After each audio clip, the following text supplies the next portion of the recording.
আমি মেয়েটার দিকে এক ধ্যানে তাকিয়ে আছি।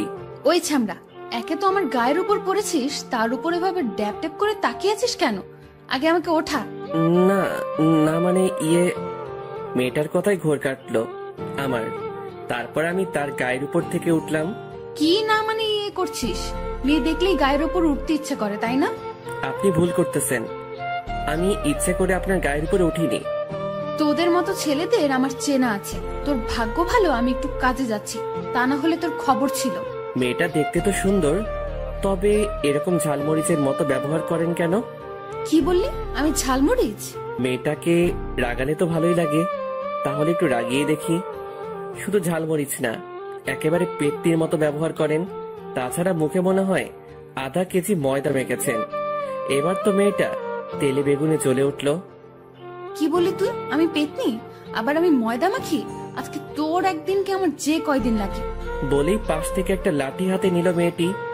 এবার পরিস্থিতি খারাপ ভেবে দিলাম দৌড়। কিরে, পালাচ্ছিস কেন? দাঁড়া। এটা বলেই তার কাছে চলে গেল। না শুনে চলে আসলাম। আরে কি হয়েছে আপনারা বুঝেননি তো? আসলে আমি আমার নানা বাড়ি গিয়েছিলাম 15 দিনের জন্য। সেই সময় আমাদের বাসা পাল্টানো হয়েছে, তাই আমি বাসা চিনি না। আমি বাসে করে এসেছিলাম, তাই বাবা আমাকে বাস স্ট্যান্ডে দাঁড়াতে বলেছিল। তাই আমি একটা দোকানে চা খেতে যাচ্ছিলাম, তখনই একটা কুকুরের লেজে পা দিয়ে ফেলি, আর কুকুরটি ঘেউ ঘেউ করে আমার দিকে আসতেছিল। এটা দেখে আমার প্রাণ যায় যায়, তাই দিলাম দৌড়। তারপর দৌড় দিয়ে কখন যে কার সাথে ধাক্কা খেয়ে তার উপর পড়লাম খেয়ালই করিনি। তারপরে টুকু তো আপনারা জানেনই। তখনই বাবার ফোন। কিরে তুই কোথায়? আমি এসে দাঁড়িয়ে আছি। আমি একটু সামনে এসেছি, আপনি দাঁড়ান, আমি আসছি। ওকে তাড়াতাড়ি আয়। তারপর হেঁটে বাবার কাছে গেলাম। এদিকে কোথায় গিয়েছিলি? আরে একটা কুকুর দৌড়ানি দিছে, আপনি তো জানেনই আমি কুকুর ভয় পাই। তোর জ্বালায় কুকুরগুলো শান্তিতে থাকতে পারবে না, নিশ্চয়ই কিছু করেছিস। বাবা! আচ্ছা বুঝেছি, এখন বাড়ি চল। তারপর দুজনে বাইক নিয়ে বাসার দিকে আসলাম। আসলে বাবা আমাকে বাইকটা গিফট করেছিল জন্মদিনে। বাবা, বাসাটা তো ভালোই হয়েছে। চল বাসায় যাই, আমাদের ফ্ল্যাট 2 তলাতে। আচ্ছা চলো। তারপর দুজনে বাসায় ঢুকলাম। আতিক বাবা, কেমন আছিস? আরে এই কয়দিন তো ফোনে কথাই হলো, তাহলে আবার এটা জিজ্ঞাসা করা লাগে? এসেই দুষ্টুমি শুরু করে দিয়েছিস। আচ্ছা রুমে যা, ফ্রেশ হয়ে খেতে আয়, তোর রুমটা আমি সাজিয়ে দিয়েছি। ও, ভালোই করেছো, আমার আর কষ্ট করতে হবে না। তারপর আমি রুমে গিয়ে ফ্রেশ হয়ে খেতে এলাম। মা, ভাইয়া কোথায়? তোর ভাইয়া ওর বন্ধুর বিয়েতে গেছে, কালকেই চলে আসবে। আরে এখন খেতে দাও তো, প্রচুর ক্ষুধা লাগছে। তারপর আমি খেয়ে দিয়ে আমার রুমে গেলাম। ও, আপনাদের তো পরিচয় দিতেই ভুলে গেছি, আমি কাব্য আহসান আতিক। সবেমাত্র এইচএসসি দিয়েছি, আর রেজাল্টও ভালো হয়েছে, তাই ভার্সিটিতে অ্যাপ্লাই করেছি। এখন রেজাল্টের অপেক্ষায়। আমার বাবা একজন ব্যবসায়ী। আমরা 3 ভাই। বড় ভাই বিয়ে করেছে, তার একটা বাচ্চাও আছে, তবে তারা আমার পরিবার থেকে আলাদা থাকে। তাই আমি, মেজো ভাই এবং বাবা মা নিয়েই আমার পরিবার। যাই হোক, এখন গল্পে আসি। আমি রুমে গিয়ে দিলাম ঘুম। দুপুরে মায়ের ডাকে ঘুম ভাঙলো। কিরে আর কত ঘুমাবি? এবার ওঠ, গোসল কর, তারপর খেতে আয়। তারপর আমি উঠে গোসল করলাম। কিছুক্ষণ পর নিচে ডাক পড়লো। তারপর খেয়ে রুমে বসে কিছুক্ষণ ফেসবুকিং করে একটু বাইরে বের হলাম। তারপর কিছুক্ষণ ঘুরে বাসায় ফেরার সময় গেটের কাছে যেতেই দেখি সকালের মেয়েটা আমার সামনে রাস্তা দিয়ে হাঁটছে। মেয়েটা আমাকে দেখেই তেলে বেগুনে জ্বলে উঠলো। কিরে, তুই এখানে আমার পিছু নিয়ে এখানে চলে এসেছিস নাকি? আরে আপনি কি বলছেন? আমি আপনার পিছু নিতে যাব কেন? তাহলে এখানে কি করছিস? দাঁড়া, আজকে তোকে আমি। বলেই আমার দিকে তেড়ে আসলো মেয়েটা। আমি অবস্থা বেগতিক দেখে পাশের একটা দোকানের দিকে দৌড় দিলাম। কি হলো, দৌড়াচ্ছিস কেন? দাঁড়া। আপনার মতো রাক্ষসী শাকচুন্নি পেটনির সাথে কথা বলার চেয়ে দৌড়ানি ভালো। কি বললি তুই? তোকে আরেকবার হাতের কাছে পেলে তোকে মেরেই ফেলবো। আপনি আমাকে পেলে তো মারবেন? আপনার মতো রাক্ষসী আমি আপনার সামনে আর আসবই না। বলেই দৌড় দিয়ে একটা চায়ের দোকানের সামনে গেলাম। বাবা, তোমার কিছু লাগবে? জি কাকা, আপাতত 1 কাপ চা দিন। আচ্ছা বাবা, দিচ্ছি, তুমি বসো। তারপর কাকা চা বানিয়ে দিল। চাটা খেয়ে বিল দিয়ে বাসার দিকে গেলাম আর ভাবতে লাগলাম এই মেয়েটা এখানে কি করে। মনে হয় তো মেয়েটার বাসা আশেপাশেই। মেয়েটা যে পরিমাণ রাগী, এর থেকে সাবধানে থাকতে হবে। তারপর আমি বাসায় পৌঁছালাম সন্ধ্যার পরে। এখন পড়াশোনা নেই, তাই গল্প করছিলাম ফেসবুকে। কিছুক্ষণ পর পানির পিপাসা পেল, তাই যেই নিচে নামতে যাব তখনই দেখি সকালে রাগী মেয়েটা আম্মুর সাথে গল্প করছে। আমি তাড়াতাড়ি আবার রুমে ঢুকলাম যাতে মেয়েটা আমাকে না দেখে। তারপর আরো কিছুক্ষণ পর দরজা খুলে বেরিয়ে দেখি মেয়েটা নেই। তাই আমি নিচে নেমে পানি খেলাম আর মায়ের কাছে গেলাম। মা, তোমার সাথে কিছুক্ষণ আগে বসা ছিল সেই মেয়েটাকে? আরে ও হচ্ছে তোর বাড়িওয়ালা আঙ্কেলের মেয়ে মাওয়া। কি? উনি বাড়িওয়ালা আঙ্কেলের মেয়ে? তো আমাদের বাসায় এসেছিল কেন? এসেছিল আমাদের দাওয়াত দিতে, আজকে ওদের বাসায় ডিনার করতে যেতে বলেছে। আমি তো ভয় শেষ। আমি তাদের বাড়ি গেলে আমাকে কাঁচা খেয়ে ফেলবে। মা, আমি যাব না তাদের বাসায়, তোমরা যাও। এটা কেমন কথা আতিক? ওরা তোর জন্যই আমাদেরকে দাওয়াত দিয়েছে, কারণ তারা তোর সাথে পরিচিত হওয়ার জন্য দাওয়াত দিয়েছে। তবুও মা, আমি যাব না। আমি কিছু জানি না, তোর যেতেই হবে। তারপর আমি টিভির সামনে বসলাম। কিছুক্ষণ পরই বাবা চলে আসলো। তারপর তিনি ফ্রেশ হলেন। ফ্রেশ হওয়ার পর বাবা মা আমাকে জোর করে নিয়ে গেল বাড়িওয়ালাদের বাসায়। বাসায় গিয়ে কলিং বেল বাজানোর পর একজন মহিলা দরজা খুলে দিলেন। বুঝে গেলাম এটাই বাড়িওয়ালা আন্টি। ও, আপনারা এসে গেছেন।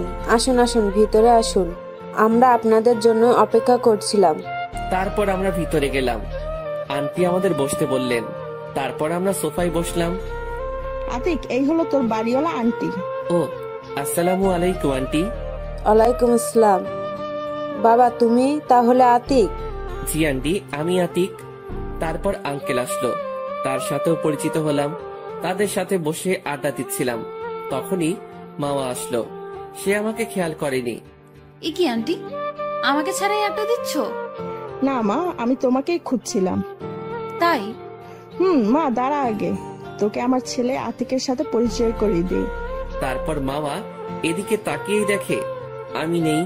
কোথায় আন্টি তোমার ছেলে? এই তো এতক্ষণ এখানেই ছিল। তাহলে গেল কোথায়? দাঁড়া, ফোন করে দেখছি ও কোথায়। এদিকে আমি ছাদে চলে গেছি। মামাকে আসতে দেখে যেই রাগী মেয়ে কিনা বাবা মায়ের সামনে মারতে চাই, আমি হাঁটছিলাম তখনই মায়ের কল আসলো। হ্যাঁ বলো। তোর কি কোনো কাণ্ডজ্ঞান নেই? তুই আমাদেরকে না বলে কোথায় গেছিস? মা, তোমরা আড্ডা দিচ্ছিলে, আমার ভালো লাগছিল না, তাই ছাদে ঘুরতে এসেছি। ও আচ্ছা, ঠিক আছে, তাইলে ছাদে থাক, ফোন দিলে চলে আসিস। তারপর ফোন কেটে দিলাম। ওইদিকে ও আতিক তাহলে ছাদে আছে। তাহলে মাওয়া যা, ওর সাথে পরিচিত হয়ে আয়। আচ্ছা মা। বলেই ছাদের দিকে হাঁটা ধরলো মাওয়া। তারপর মাওয়া ছাদে পৌঁছালো। আমি অন্যদিকে ফিরেছিলাম। এই যে শুনছেন? জি, আমাকে বলছেন? এ কি, তুই এখানে কেন? তাহলে কোথায় থাকবো? এখানে তো আতিকের থাকার কথা ছিল। জি, আমি আতিক। তুই তাহলে আতিক? তাহলে এবার যাবি কোথায়? কেন? কেন মানে? রাস্তায় কি বলছিলি মনে নেই? যা সত্যি তাই তো বলেছি। বলেই দৌড় দিয়ে নিচে আন্টিদের বাসায় চলে আসলাম। আরে আরে, পালাচ্ছিস কেন? তোকে এখন পাবো না তো কি হইছে? তোকে পরে বোঝাবো তুই কাকে রাগাচ্ছিস। বলেই রাগে ফুঁসতে থাকে মামা। তারপরে সে নিজেও নিচের দিকে আসলো। এদিকে আমি নিচে তাদের কাছে যেতেই, একই বাবা, তুমি এসে পড়লে? জি আন্টি। তোর কাছে তো মাওয়া গেল, পরিচিত হয়েছিস তো? হ্যাঁ, হয়েছি। আচ্ছা, তাহলে ও কোথায়? এই তো মাওয়া এসে গেছে। তাহলে এখন খেতে চলো, কি বলেন ভাইজান? তাই ভালো হয়। তারপর খেতে বসলাম। বাবা আতিক, তুমি এবার কিসে পড়ো? জি আন্টি, আমি এইচএসসি দিয়ে এই ভার্সিটিতে চান্স পেয়েছি। কালকে ভর্তি হয়ে ক্লাস শুরু করব। ও, তাহলে তো তুমি মাওয়ার ছোট। ও তোমাদের ভার্সিটিতে অনার্স দ্বিতীয় বর্ষে পড়ে। সিনিয়র হলে সমস্যা কি? ক্লাস তো খেয়েছি। ও তাই? তাই। তারপর খাওয়া দাওয়া শেষ করে বাসায় এসে কিছুক্ষণ ফোন টিপে দিলাম ঘুম। সকালে ঘুম থেকে উঠে বাবাকে নিয়ে কলেজে গেলাম। কলেজে গিয়ে ভর্তি হয়ে বাবাকে বিদায় দিয়ে বন্ধুদের কাছে গেলাম। আপনাদের তো বলতেই ভুলে গেছি, আমার সাথে এই ভার্সিটিতে আমার আরো 3টা বন্ধু আছে। ওরা হলো সিয়াম, আনান ও সাকিব। তারপর ওদের কাছে যেতেই, কিরে, ভর্তি হওয়া শেষ? এইমাত্র হলাম। আচ্ছা চল, হয়েছি, নতুন নতুন মেয়ে দেখি। শালা তুই আর ভালো হলি না। এ আইসে, তোমার তো জেব আছে, তাই দেখতে পারতেছো না? কি করবে বল, তাইলে তো ওর চোখে উঠিয়ে নিবে মোনা। হয়েছে, থাম, চল ক্যাম্পাসটা ঘুরে দেখি। তাই চল। তারপর ক্যাম্পাসটা ঘুরে দেখতেছিলাম, তখনই ওই এইদিকে আয় তোরা। জি, আমাদের ডাকতেছেন? তোদেরই ডাকতেছি। আচ্ছা চল ভাই, গিয়ে দেখি। আচ্ছা চলো। তারপর তাদের কাছে গেলাম। তোরা কি নতুন ভার্সিটিতে? জি, আমরা নতুন। শোন, আমরা তোদের সিনিয়র, তাই আমাদের সম্মান দিবি। আচ্ছা আপু। এখন থেকে আমাদের যেখানেই দেখবি সেখানেই সালাম দিবি। আচ্ছা, আমরা তাহলে যাই। ওই থাম, আমরা তোদের যেতে বলেছি না। তাহলে যাওয়ার কথা বললি কেন? এমনি বলেছি আপু। তোদের এই ভুলের শাস্তি পেতে হবে। আপু, এর জন্য আবার শাস্তি কিসের? ওই চুপ, একে তো ভুল করেছিস, তার উপর আবার মুখে মুখে কথা বলছিস। সরি আপু। সরি বললে কাজ হবে না। এখন তোদের দুটো অপশন থাকবে শাস্তি। একটা হলো তোদের জামা খুলতে হবে, আরেকটা হলো তোদের মধ্যে থেকে যে কোনো একজন কোন একটা মেয়েকে কিস করতে হবে। তখনই কোথা থেকে যেন মামা এসে পড়লো। কি রে, এখানে কি করছিস ওদের নিয়ে? আরে ওদের র্যাগিং করতেছি। ও তাই, তাহলে তো ভালোই হলো। এদিকে আমাদের মধ্যে কথোপকথন। দোস্ত, এখন কি করবি? ভাই, কি করবি? শার্টটা খুলে তো মান ইজ্জত শেষ হয়ে যাবে। আমার মাথায় তো কিছু আসতেছে না। আতিক ভাই, তুই কিছু একটা কর। আচ্ছা দাঁড়া, দেখতেছি। কি বিড়বিড় করতেছিস তোরা? যা করার তাড়াতাড়ি কর। এখনই আমি মামা আপুর সামনে গিয়ে একবার চোখ মেরেই তার মাথাটা ধরেই ঠোঁটের সাথে ঠোঁট লাগিয়ে দিলাম। এটা দেখে তো মামার বন্ধুরাও, আমার বন্ধুরা অবাক, এমনকি মামা নিজেও অবাক। তারপর তাকে ছেড়ে দিয়েই আপু আমাদের শাস্তি শেষ, আমরা যাই বলেই ওখান থেকে সবাই পালালাম। এই, তোকেও কিস করলো, তুই ওকে কিছু বললি না কেন? সরি মামা, আসলে আমি ওদের শাস্তি দিয়েছিলাম, সেই শাস্তিটা যে তোর উপর যাবে বুঝতে পারিনি। ওর অবস্থা আমি খারাপ করে ছাড়বো। ওর কি করে সাহস হয় আমাকে কিস করার? আচ্ছা বাদ দে, একটু মাথা ঠান্ডা কর। আর ছেলেটার কিন্তু সাহস আছে বলতে হবে, ওকে বয়ফ্রেন্ড বানিয়ে নে। দেখ, এমনিতেই মাথা গরম আছে, আর গরম করিস না। চল ক্লাসে চল। মামা ডাক দেখে ওরা আর কিছু না বলে মামার সাথে ক্লাসে চলে গেল। অন্যদিকে আমরা পালিয়ে এক জায়গায় এসে দাঁড়ালাম। ভাই, তুই এটা করলি কেমনি? ওই সুন্দরী মেয়েটাকে কিস করলি? ভাই, আমাদের পরে যদি ওই মেয়েটা পায়, অবস্থা খারাপ করে দিব। শালা, তোদের নয়, আমার অবস্থা খারাপ করবে, আর এটা তোদের ভাবি। মানে কি বলতে চাচ্ছিস বুঝিয়ে বল। ওকে আমার ভালো লাগে, আমার প্রথম ক্রাশ, আর ও আমাদের বাড়িওয়ালার মেয়ে। বলিস কি শালা, তোর চয়েস আছে বলতে হবে। ভাই দেখতেছি, কিন্তু বড়, এবং মনে হয় প্রচুর রাগী। পাইলে আসার সময় দেখেছিলাম, চোখ দিয়ে মনে হয় আগুন বের হচ্ছে। আরে ভাই, যা হবে পরে দেখা যাবে, এখন ক্লাসে চল। এমনিতেই আজকে প্রথম ক্লাস। তাই চল। পর সবাই মিলে ক্লাসে গেলাম। আজকে প্রথম দিন তো, তাই পরিচয় পর্বতেই ক্লাস শেষ। তারপর ক্লাস থেকে বের হয়ে বন্ধুদেরকে বিদায় দিয়ে বাসার দিকে রওনা দিলাম। তারপর বাসায় গিয়ে খেয়ে কিছু সময় গল্প লিখে তারপর ক্রিকেট খেলতে গেলাম। আসলে এই ক্রিকেট খেলার জন্যই আমি গল্প লেখার সময় খুব কম পাই। যাই হোক, খেলা শেষ করে বাসায় এসে কিছু খেয়ে কিছুক্ষণ এফবি ইউজ করে পড়তে বসলাম। তারপর রাতে খাবার খেয়ে ঘুমানোর চেষ্টা করলাম, কিন্তু ঘুম আসছে না, শুধু সকালের ব্যাপারটা নিয়ে ভয় করছে। তাই ভাবলাম একটু ছাদে যাই। তারপর ফোনটা নিয়ে ছাদে চলে গেলাম। গিয়ে দেখি একজন ছাদে দাঁড়িয়ে আছে। আমার আসা শব্দ পেয়ে যেই পিছনে ফিরল, তখনই দেখি মাওয়া। তাই আমি ভয়ে নিচে নামতে চাইলাম, তখনই ওই দাঁড়া, এদিকে আয়। তারপর আমি তার কাছে গেলাম। জি বলুন। তুই পেয়েছিসটা কি বলতো? তুই আমাকে কিস করলি কেন? আসলে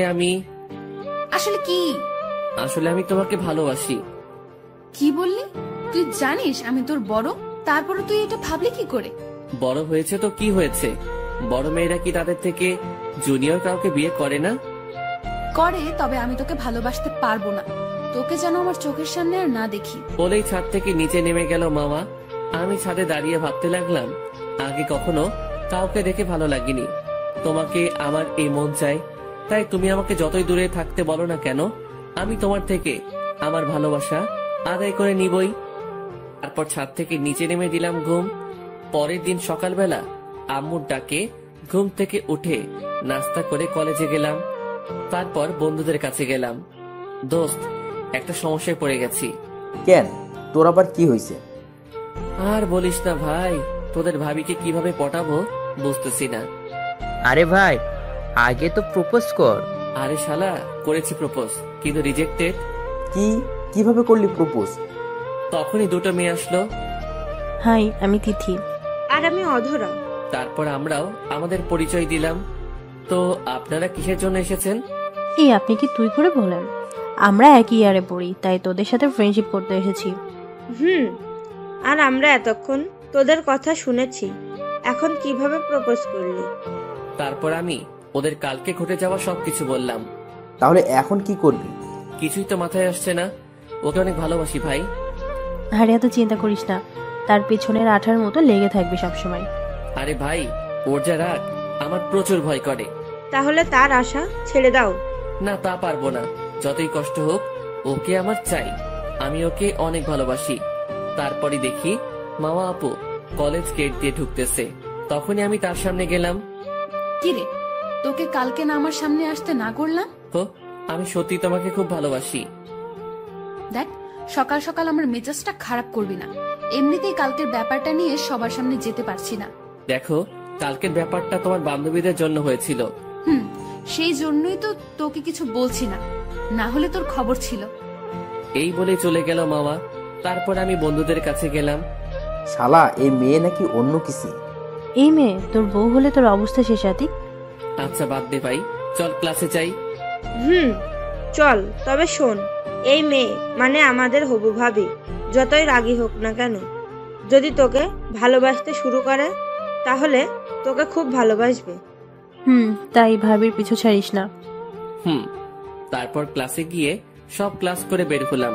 দেখি আপুও বের হচ্ছে। আমি তার সামনে গেলাম। কিরে, আবার এসেছিস আমার সামনে? তোকে না আমার সামনে আসতে মানা করলাম? কি করব বলো, তোমাকে না দেখলে আমার ভালো লাগে না। দেখ, আমার সামনে একদম বেহায়াপনা করবি না। আচ্ছা, এখন বাইকে ওঠো, বাসায় যাই। তার দরকার নেই, আমি রিক্সা নিয়ে চলে যেতে পারবো। বলে একটা রিক্সা নিয়ে চলে গেল। তারপর আমিও তার পিছনে পিছনে বাইক নিয়ে বাসায় গেলাম। বাসায় গিয়ে খেয়ে দিলাম ঘুম।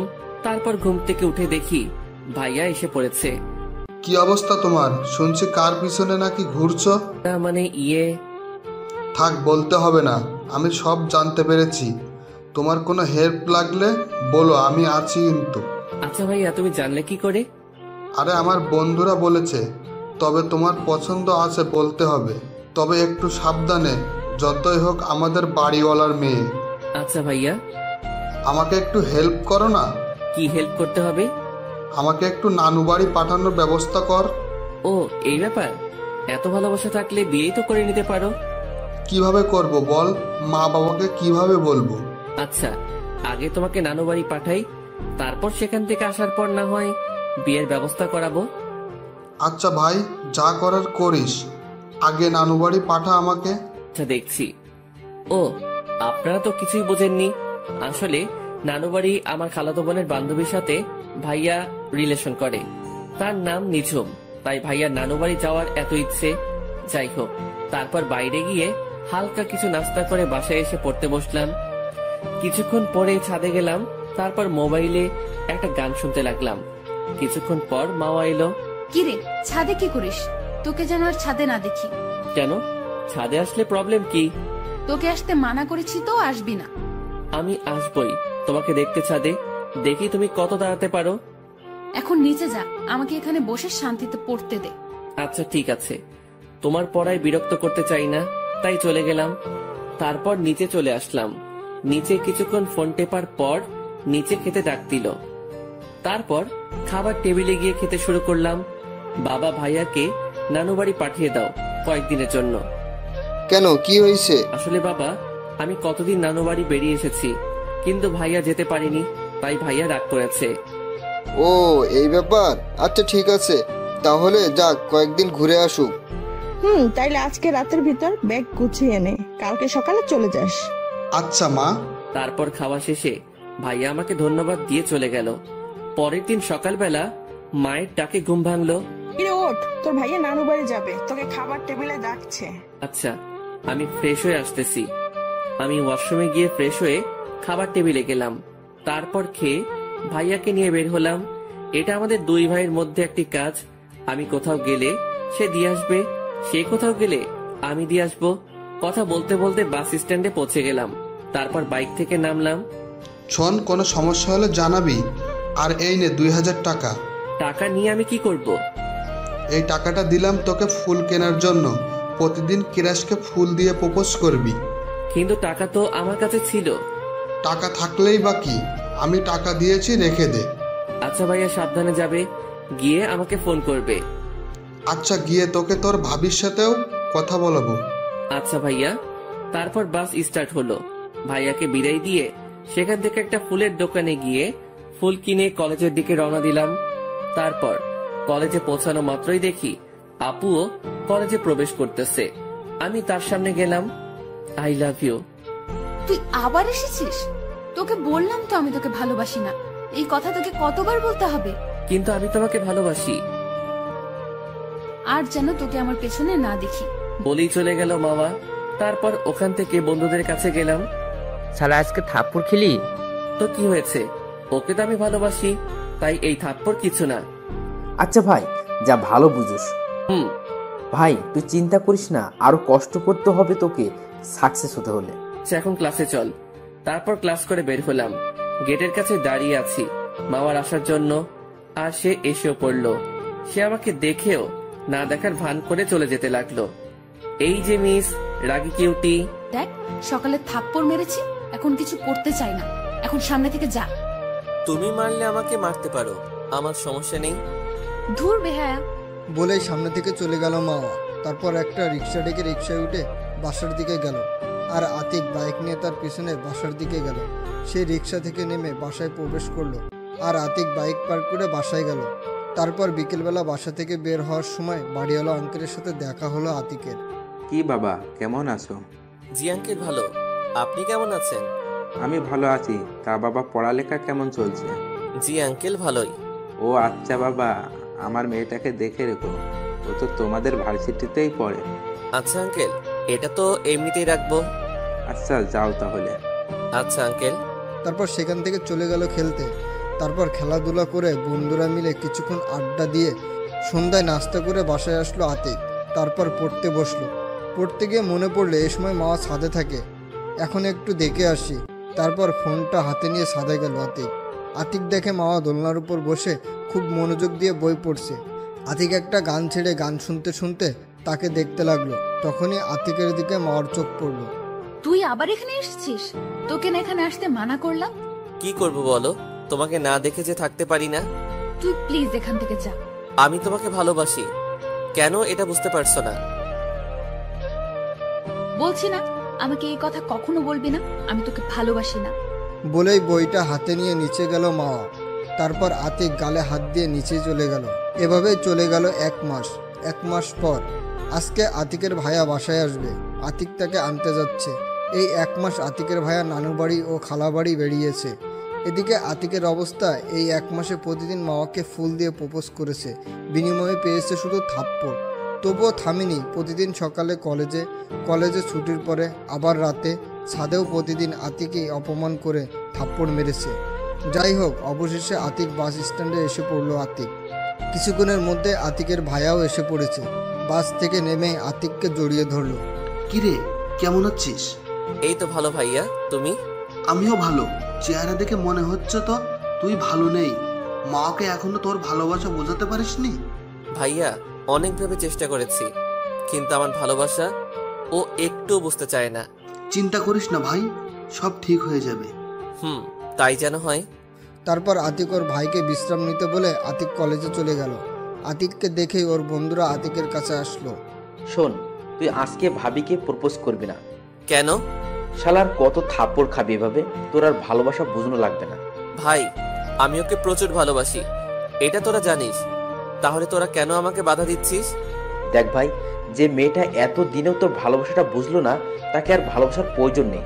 ভাই, তোরা যাই বলিস, আমি ওর পিছু ছাড়বো না। আরে ভাই, তোরা থাম।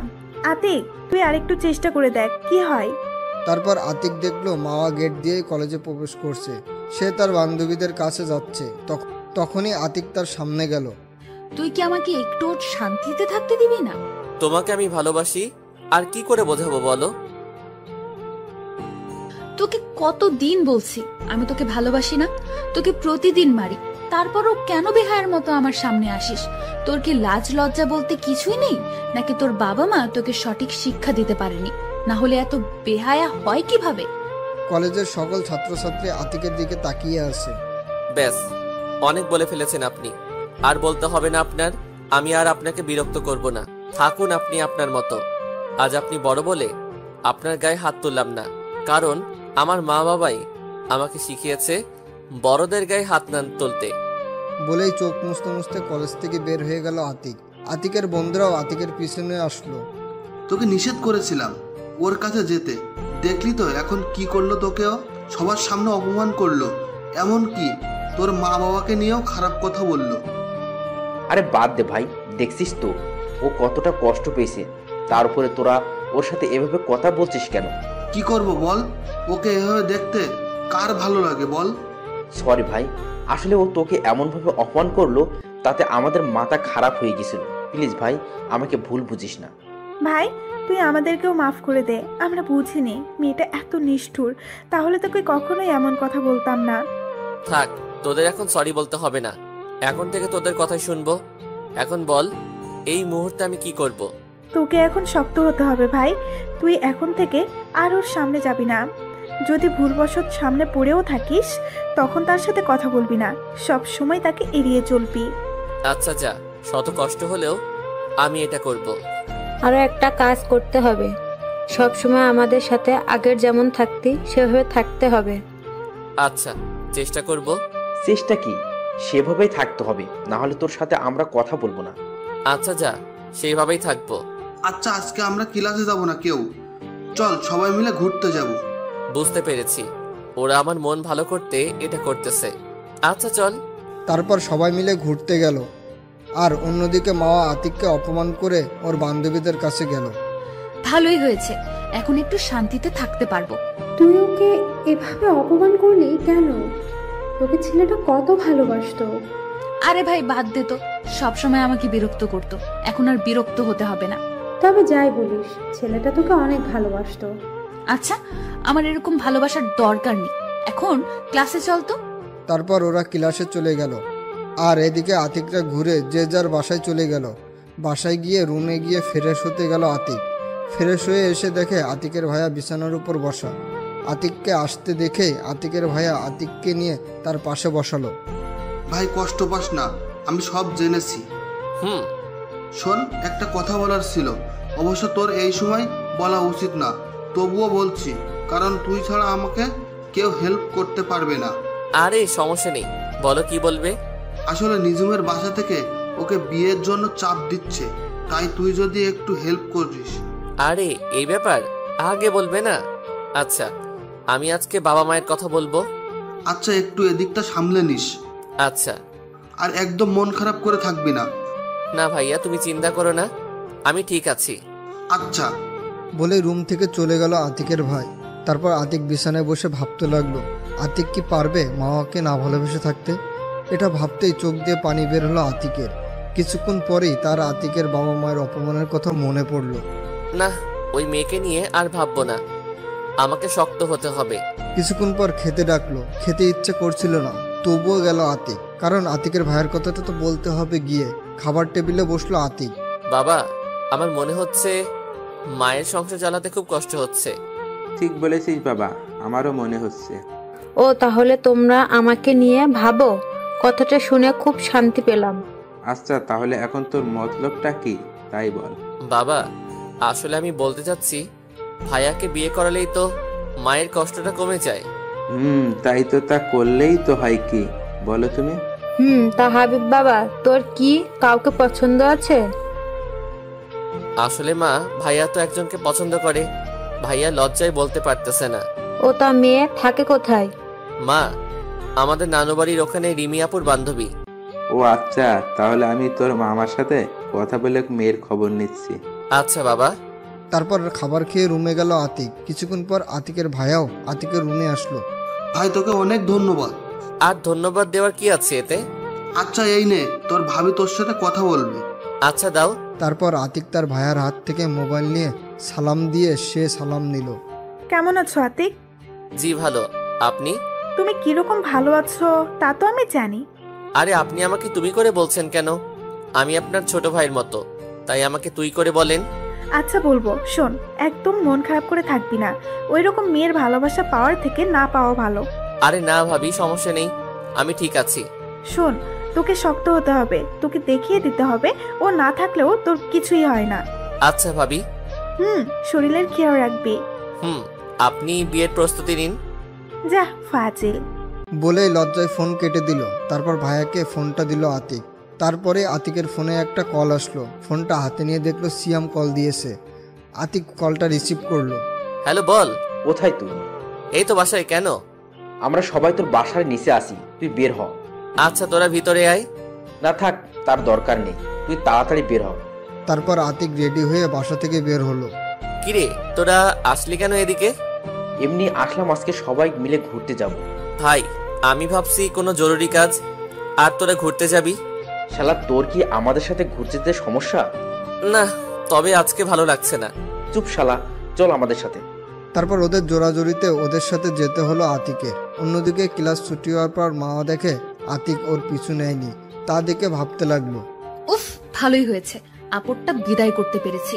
এখন আর আমাকে জ্বালাবে না, এখন সব সময় শান্তিতে থাকতে পারবো। এগুলো ভাবতে ভাবতে বাসায় চলে গেল মা। এদিকে আতিকরা ঘোরাঘুরি করে যে যার বাসায় ফিরল। অবশ্যই খেয়েও এসেছে, কারণ সাকিব ট্রিট দিয়েছিল। আতিক বাসায় এসে আজকে আর পড়তে বসলো না, একটু ফোন টিপে দিল ঘুম। রাতে আতিকের মা এসে খেতে ডাকতে আতিক উঠল আর বলল, বাবা কি হয়েছে তোর? তুই তো আর অসময়ে ঘুমাস না। না মা, এমনি ভালো লাগছিল। ও আচ্ছা, নিচে খেতে আয়। না মা, আজকে খেতে ইচ্ছে করছে না। কি খাবি না?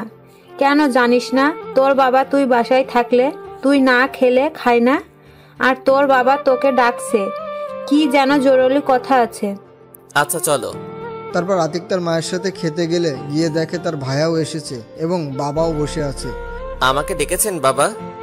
বস, তারপর বলছি। বলেন। শোনো, আমরা ঠিক করেছি তোমার ভাইয়ের জন্য তুমি যাকে বলেছো তাকে দেখতে যাব। তোমার মামার সাথে আমাদের কথা হয়েছে। ও আচ্ছা, তাইলে যাবেন ভাইয়া? কি বলে? তোর ভাইয়া রাজি আছে। ও আচ্ছা, তাইলে কবে যাবেন? আমরা কালকে যাব ঠিক করেছি। ও আচ্ছা, তাইলে চলে যাবেন? চলে যাবেন মানে? কেন, তুই যাবি না? ভাইয়া তুমি তো জানো আমার এইসব অনুষ্ঠান ভালো লাগে না। তোর যেতে হবে, না হলে আমি যাব না। তারপর অনেক জোরাজোরিতে রাজি হয়ে গেল আতিক। অন্যদিকে মা ছাদে বসে পড়ছে অনেকক্ষণ ধরে, কিন্তু কেউ তাকে বিরক্ত করছে না। ও আজকে ছাদেও শান্তিতে পড়তে পারছি, কেউ বিরক্ত করছে না। মা পড়ছে কিন্তু মনে করছে এই বুঝি আতিক ছাদে আসলো, কিন্তু না, আজকে আতিক ছাদে আসলো না। সে অনেক পড়ায় মন বসাতে চাইলেও পারছে না। তারপর সে রুমে গিয়ে ভাবতে শুরু করলো, আমি আজকে আতিককে এত মিস করছি কেন? ও তো আমাকে বিরক্ত করে, তাইলে আমি ওকে মিস করছি কেন? তারপর অনেক কষ্টে ঘুমালো মাওয়া। এদিকে আতিক ঘুমিয়ে পরের দিন সকালে ঘুম থেকে উঠল। তারপর আতিকরা সবার সাথে রেডি হয়ে নানুর বাড়ি গেল। অন্যদিকে মাওয়া সকালে কলেজে প্রবেশ করার পর দেখে আজকে কেউ তার কাছে এসে বলল না। তারপর আতিকের বন্ধুরার দিকেও তাকিয়ে দেখে আতিক নেই। মাওয়ার আজকে অস্বস্তি হচ্ছে, সে যেন কেমন আতিককে খুঁজছে। মাওয়ার বান্ধবীরা তাকে দেখলো। কি রে মাওয়া, আজকে তোকে এত উদাসীন লাগছে কেন? বুঝতে পারছি না রে, আজকে কেমন জানি ভালো লাগছে না। আমার তো মনে হচ্ছে তুই কাউকে খুঁজছিস। মানে তোরা বুঝলি কি করে? দেখ, আজকে একদিনেই তুই ওকে এত মিস করছিস, পরবর্তীতে কি হবে? মা চিন্তায় পড়ে গেল। ওকে একদিনেই আমি এত মিস করছি, তাইলে কি আমি ওকে ভালোবেসে ফেললাম? কি ভাবছিস সেভাবে? কই কিছু না তো। দেখ, যদি ভালোবেসে থাকিস তাহলে ওর কাছে ক্ষমা চেয়ে মনের কথা বলে দে। আচ্ছা, আমি ওকে যে অপমান করেছি ও কি আমাকে মেনে নেবে? চেষ্টা করলে সবই সম্ভব, করে দেখ। তাছাড়া ও তো তোকে ভালোবাসে। কিন্তু ওকে এখন কোথায় পাবো? ও তো কলেজে আসেনি। আচ্ছা দাঁড়া, আমি দেখছি ওর বন্ধুদেরকে জিজ্ঞাসা করে। তারপর নীলিমা সিয়ামকে ডাক দিল, তবে ওর সাথে সবাই আসলো। জি আপু বলেন। আতিক কোথায় রে? জানি না আপু, ও কোথায় গেছে আমাদের বলে যায়নি। ও আচ্ছা, যা তাহলে। আচ্ছা বলেই ওখান থেকে চলে গেল সবাই। আজকে আমি ক্লাস করব না, আজকে বাসায় গিয়ে দেখি আতিক বাসায় আছে কিনা। আচ্ছা যা। তারপর মা ওখান থেকে বাসায় গেল। বাসায় গিয়ে নিজের বাসায় না গিয়ে আগে আতিকের বাসার সামনে গেল, কিন্তু বাসার সামনে গিয়ে দেখলো তালা মারা। তারপর মন খারাপ করে বাসায় গেল। কি রে, তুই আজকে কলেজ না করে বাসায় আসলি কেন? এমনি ভালো লাগছে না তাই। ও তাহলে রুমে যা। আচ্ছা মা, আন্টিরা গেছে কোথায়? ওরা আতিকের নানু বাসায় গেছে। তারপর মা তার রুমে চলে গেল আর আতিকের জন্য অপেক্ষা করতে লাগলো কবে আসবে। অন্যদিকে আতিকের নানুর বাড়িতে আতিকের ভাইয়ের বিয়ে ঠিক করে 2 দিন পর বাড়িতে আসলো। 1 সপ্তাহ পরে বিয়ে ঠিক করা হলো। এই 2 দিনে মা পাগল হয়ে গেছে আতিকের জন্য। প্রতিদিন কলেজে গিয়ে আতিকের বন্ধুদের কাছে জিজ্ঞেস করেছে আতিক আসবে কবে, কিন্তু আতিকের বন্ধুরা কিছু বলে না। যাই হোক, আতিক বাড়িতে আসলো। সকালবেলা সিয়াম কল দিল আতিকের কাছে। দোস্ত, আজকে আসবি না কলেজে? দোস্ত, আজকে আসবো না কলেজে, ভালো লাগছে না। আরে ভাই, এমনিতেই না বলে নানু বাড়ি গেছো, এখন যদি কলেজে না আসোস তাহলে আমরা কেউ তোর সাথে কথা বলবো না। এটা বলেই ফোন কেটে দিল সিয়াম। আরে ভাই শোন। আতিক দেখলো সিয়াম ফোন কেটে দিয়েছে। তারপরও আতিক কল দিল, কিন্তু কেটে দিচ্ছে সিয়াম। তারপর বাধ্য হয়ে কলেজে গেল। গিয়ে ওদের কাছে গেল আতিক। শালা, তোর জন্য একটু ঘুমাতেও পারলাম না। তুই কথা বলবি না শালা, না বলে নানু বাড়ি গেছোস কেন? আরে ভাই, রাগ করস কেন? আমি যেতে চাইনি, ভাইয়া জোর করে নিয়ে গেছে। ও, তোদের জন্য একটা সুখবর আছে। কি বল? সামনের সপ্তাহে ভাইয়ার বিয়ে। ও তাই ভালো হয়েছে, সবাই মিলে মজা করতে পারবো। আচ্ছা, তোদের সবাইকে দাওয়াত, এবং তোরা কিন্তু সবাই আমার সাথে হেল্প করবি। আচ্ছা করব, যা। তবে তোকে একটা কথা বলার ছিল। বল, কি বলবি? আমার মনে হয় মাওয়া আপু তোকে ভালোবাসতে শুরু করেছে। আরে ভাই, বাদ দে তো এসব। দোস্ত, তুই বোঝার চেষ্টা কর। তুই এখান থেকে যাওয়ার পর প্রতিদিন মাওয়া আপু এসে তোর খবর জিজ্ঞেস করতো, কিন্তু আমরা বলিনি।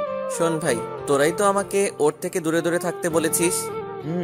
তুই তাই করবি, ওকে পাত্তা দিবি না, তোকে অনেক কষ্ট দিয়েছে। ভাই, ওকে বুঝিয়ে দিবি ভালোবাসার মানুষকে কষ্ট দিলে কেমন লাগে। তবে শোন, যাই করবি সাবধানে করবি, ভেবে চিন্তে করবি। আচ্ছা ভাই, ওই দেখ মাওয়া আপু আসছে। আতিক পিছনে তাকিয়ে দেখলো সত্যি মাওয়া আসছে কলেজে। আতিক একবার তাকিয়ে চোখ সরিয়ে নিল। আরে ভাই, আসুক, আসলে আমাদের কি, আমরা আমাদের মতো থাকবো। ওকে। অন্যদিকে মাওয়া কলেজে প্রবেশ করে ওর বান্ধবীদের কাছে গেল। মামা, তোর জুনিয়র রোমিও এসেছে কলেজে। কি বলছিস, সত্যি এসেছে? ওই যে ওর বন্ধুদের দিকে তাকিয়ে দেখ। মাওয়া পিছনে তাকিয়ে দেখে আতিক তার বন্ধুদের সাথে কথা বলছে। দোস্ত, এখন কিভাবে ওর সামনে যাব? ও কি আমাকে ক্ষমা করবে? তুই আতিককে তোর ভালোবাসা বোঝানোর চেষ্টা করবি ঠিক মতো। ও যদি আমাকে ফিরিয়ে দেয়? ফিরিয়ে দিলেও তুই ছাড়বি না ওকে, ওর পিছনে লেগে থাকবি। আচ্ছা, যাচ্ছি তাহলে। তারপর মা আতিকের দিকে আসছিল, তখনই ক্লাসের বেল বাজলো। আতিক ক্লাসের দিকে হাঁটা ধরলো। মা আতিককে ডাক দিচ্ছিল, কিন্তু আতিক না শোনার ভান করে ক্লাসে ঢুকে গেল। তারপর মা আর বান্ধবীরা ওর কাছে আসলো। যা, একটুর জন্য ধরতে পারলাম না। থাক, ছুটির পর ধরবি। তাই করতে হবে। এখন ক্লাসে যাই। চল। তারপর ওরা ক্লাসে চলে গেল। এদিকে আতিক ক্লাসে গেল, স্যার এখনো আসেনি। দোস্ত, তোকে তো আপু ডাকছিল, সাড়া দিল না কেন? আরে ভাই, বাদ দে তো, এমনিতেই এতটা পথ জার্নি করে এসেছি, শরীরটা ভালো লাগছে না। ও তাই? তাই এই ক্লাস করে বাসায় চলে যাব। তখনই স্যার এসে পড়লো, তাই ওরা কিছু বলতে পারেনি।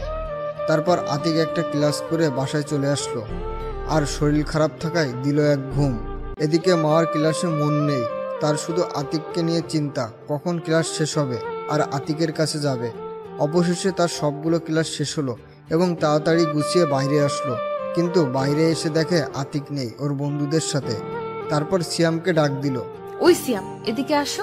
জি আপু, বলেন। এ কি, তুমি আমাকে আপু বলছো কেন? তোমরা তো সবাই আমাকে ভাবি বলে ডাকতে। জি আপু, আগে ডাকতাম, কিন্তু এখন আর ডাকবো না, কারণ যার জন্য ভাবি ডাকতাম সে ডাকতে মানা করছে। দেখো তোমরা, আমি বুঝেছি আমি ভুল করেছি। প্লিজ তোমরা আমাকে হেল্প করো, কারণ আতিককে আমি খুব ভালোবাসি। দেখেন আপু, এখন কেঁদে লাভ কি? আর আতিক এখন অনেক পাল্টে গেছে। আমরা ওকে আপনার কথা বললে আমাদের সাথে বন্ধুত্বই নষ্ট করে দেয়। কেন উপায় নেই ওকে আগের মতো করার? উপায় থাকবে না কেন, উপায় তো আছেই, তবে সেটা আপনাকেই করতে হবে। কিভাবে করবেন সেটা আমরা জানি না। প্লিজ তোমরা আমাকে হেল্প করো। সরি আপু, আপনি আমাদের বন্ধুটার সাথে যা করছেন এতে আপনাকে হেল্প করা আমাদের দ্বারা পসিবল হবে না। এই তোরা চল। চল। তারপর ওরা চলে গেল। মাওয়া আর কিছু বলতে পারলো না, কেঁদে দিল। তখনই ওর বান্ধবীরা আসলো। আরে কাঁদছিস কেন? এতটুকুইতে ভেঙে পড়লে চলবে না। তোকে ভালোভাবে আতিকের মন জয় করার চেষ্টা করতে হবে। কিন্তু কিভাবে? তুই চেষ্টা করলেই পারবি। এখন চল বাসায় যাওয়া যাক। তারপর মা ওর বান্ধবীদের বিদায় দিয়ে বাসায় চলে গেল। বাসায় গিয়ে দেখে আন্টি বসে আছে। ও তুই এসে গেছিস, যা ফ্রেশ হয়ে আয়, খেতে দিচ্ছি। মা আমি পরে খাবো, আগে আন্টির সাথে দেখা করে আসি। বলেই দৌড়ে চলে গেল। মাওয়ার মা মাওয়াকে ডাকলো। আরে শোন পাগল মেয়ে। শুনেই চলে গেল মাওয়া। মাওয়া আতিকদের বাসার সামনে এসে কলিং বেল বাজাতে আতিকের মা দরজা খুলে দিল। আরে মাওয়া আয়, ভেতরে আয়। তুমি না বললেও আসবো। আমি না বললেও আসবি মানে? বাদ দাও, আগে বলো তোমরা আমাকে না জানিয়ে বেড়াতে গিয়েছিলে কেন? গিয়েছিলাম তো, তাতে তোর কি? আমারই তো, সব বাদ দাও। এখন বলো আতিক কোথায়? আতিক তোর রুমে আছে। কেন, কি হয়েছে? কিছু না, আসলে আতিকের কাছে আমার একটা বই আছে, সেটা নিতে এসেছি। ও আচ্ছা, তাহলে আমি ওকে ডেকে দিচ্ছি। না, তা ডাকতে হবে না, আমি ওর রুমে গিয়ে বইটা নিয়ে আসছি। আচ্ছা যা। তারপর মা আতিকের রুমে আসলো। দরজাটা খোলাই ছিল। দেখে আতিক ঘুমাচ্ছিল, তাই আতিকের উপর শুয়ে পড়লো। এদিকে আতিক ঘুমাচ্ছিল, তখনই মনে হলো কিছু একটা ভারী জিনিস আতিকের বুকে রাখা। তারপর চোখ খুলেই দেখে মা আতিকের বুকের উপর শুয়ে আতিককে জড়িয়ে ধরেছে।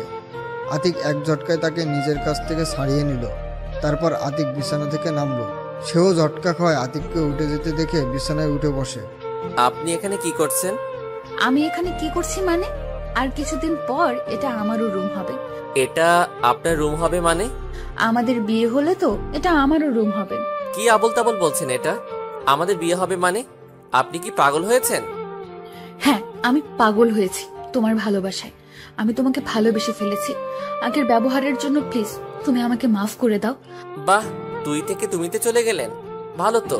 আর এখন আর আপনাকে ভালোবাসি না, প্লিজ চলে যান এখান থেকে। আমি জানি তুমি আমাকে এখনো ভালোবাসো, শুধু আমার উপর অভিমান জমে আছে। ধুর, আপনি জানতো এখান থেকে, আপনার সাথে কথা বলার কোনো মুড নেই। বলেই রুম থেকে বেরিয়ে গেল মাওয়া। তারপর মাওয়া না দাঁড়িয়ে আতিকের পিছন পিছন আসলো। আতিক মায়ের পাশে গিয়ে বসলো। কিরে মাওয়া, তুই না আতিকের কাছে বই আনতে গেছিলি, বই কোথায়? আসলে আন্টি, বইটা তোমার ছেলে এখনো পড়া হয়নি, তাই নেইনি। এদিকে মাওয়ার কথা শুনে তো আতিক অবাক। কি মিথ্যুক রে বাবা। তারপর মাওয়া বাসায় গেল। এদিকে আতিক তারপর খাওয়া দাওয়া করে বাসা থেকে বের হয়ে বন্ধুদের কাছে যাওয়ার জন্য রেডি হয়ে নিচেই গেল। তখনই আতিকের মা কাছে আসলো। কোথাও বের হবি বুঝি? একটু বাইরে যাব। ও, তাহলে যাওয়ার সময় তুই একটু তোর বাড়িওয়ালার আন্টিদের বাসা হয়ে যাস। কেন মা? তাদের বলবি আজকে সন্ধ্যার সময় আমাদের বাসায় একটু আসতে। আচ্ছা ঠিক আছে, বলে যাব। তারপর আতিক বাসা থেকে বের হয়ে মা ওদের বাসার সামনে গেল। তারপর কলিং বেল বাজালো। মা এসে দরজা খুললো। কে? ও তুমি আসো, ভেতরে আসো। না থাক, আপনি একটু আন্টিকে ডেকে দিন, তাইলেই হবে। কে আসলো রে মাওয়া? ও বাবা, তুমি? জি আন্টি, আমি। তুমি বাইরে দাঁড়িয়ে আছো কেন? ভেতরে এসো। আসলে আন্টি, আমি আজকে বসবো না, আমার বাহিরে একটা জরুরি কাজ আছে। ও তাই? তা বাবা, কি জন্য আসলে তুমি? আসলে আন্টি, আজকে আপনাদের সন্ধ্যায় আমাদের বাড়িতে যেতে বলেছে। মা শুধু চুপচাপ আতিকের কথা শুনছিল, কারণ আন্টি সামনে, তাই কোনো কিছু করছে না। ও আচ্ছা বাবা, আমরা যাব। ও আচ্ছা আন্টি, তাহলে আমি আসি। আচ্ছা বাবা, এসো, সময় পেলে আবার আসবে। আচ্ছা আন্টি। বলেই চলে আসলো আতিক। তারপর বন্ধুদের কাছে গিয়ে আড্ডা দিতে লাগলো। এদিকে মা দরজা আটকিয়ে রুমে গেল। তখনই নীলিমা ফোন দিল। হ্যালো মাওয়া। হ্যাঁ বলো। আজকে শিফার জন্মদিনে যাবি না? না রে, আগেই বলেছি, কিন্তু যাব না। আরে বোকা, তুই আজকে জন্মদিনে আয়, সাথে বুদ্ধি করে আতিককে নিয়ে আসবি। তাইলে ওর সাথে সময়ও কাটাতে পারবি, আর জন্মদিনেও আসা হবে। ও ভাই, বুদ্ধিটা অনেক ভালো, দাঁড়া আমি দেখছি। তারপর মা ওর মায়ের কাছে গেল। কি রে, কিছু বলবি? হ্যাঁ মা, আসলে আজকে আমার এক বান্ধবীর জন্মদিন, সেখানে যেতে হবে। কিভাবে যাবি? আজকে তো তোর বাবা অফিসে, তাকে ছাড়া কিভাবে যাবি? মা, আন্টিকে বলে আতিককে একসাথে নিলেই তো যাওয়া যায়। আচ্ছা দাঁড়া, আমি একটু পর আতিকদের বাসা যাচ্ছি। মা চলো, আমিও যাব। আচ্ছা তুই বস, আমি হাতের কাজটা সেরে আসছি। তারপর মাওয়ার মা কাজ সেরে মাওয়াকে নিয়ে আতিকের বাসায় আসলো। তারপর আতিকের মা তাদের আতিকের ভাইয়ের বিয়ের দাওয়াত দিল। তারপর হঠাৎ করে মাওয়ার মা বলল, আচ্ছা ভাবি, আতিক কোথায়? ও একটু বাইরে গেছে, ওকে খুঁজছেন কিসের জন্য? আসলে আজকে মা ওর একটা ফ্রেন্ডের জন্মদিনে যাবে, তাই আতিককে সাথে নিয়ে যেতে চেয়েছিল। ওর বাবা এখনো আসেনি তো তাই। ও এই ব্যাপার। আচ্ছা আমি আতিককে ফোন করে আসতে বলছি। এদিকে আতিক আড্ডা দিচ্ছে বন্ধুদের সাথে, তখনই মায়ের কল আসলো। হ্যাঁ মা বলো। কোথায় তুই? এই তো বন্ধুদের সাথে আড্ডা দিতেছি। ওকে সন্ধ্যার সময় বাসায় এসে পড়বি, কাজ আছে। আচ্ছা আসবো, কিন্তু কেন? তা আসলেই দেখতে পাবি। তারপর আতিক আরো কিছুক্ষণ আড্ডা দিয়ে সন্ধ্যার সময় বন্ধুদের বলে চলে আসলো বাসায়। এসেই মায়ের কাছে গেল। মা কিসের জন্য আসতে বলেছো?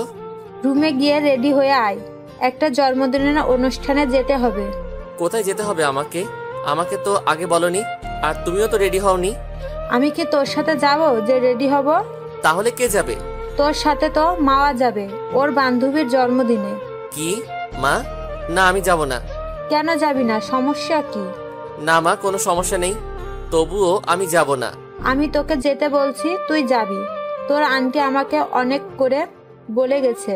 মা আমি আর কোনো কথা শুনতে চাই না, যা রুমে গিয়ে রেডি হয়ে আয়। তারপর বাধ্য হয়ে রুমে গিয়ে রেডি হতে লাগলো আতিক।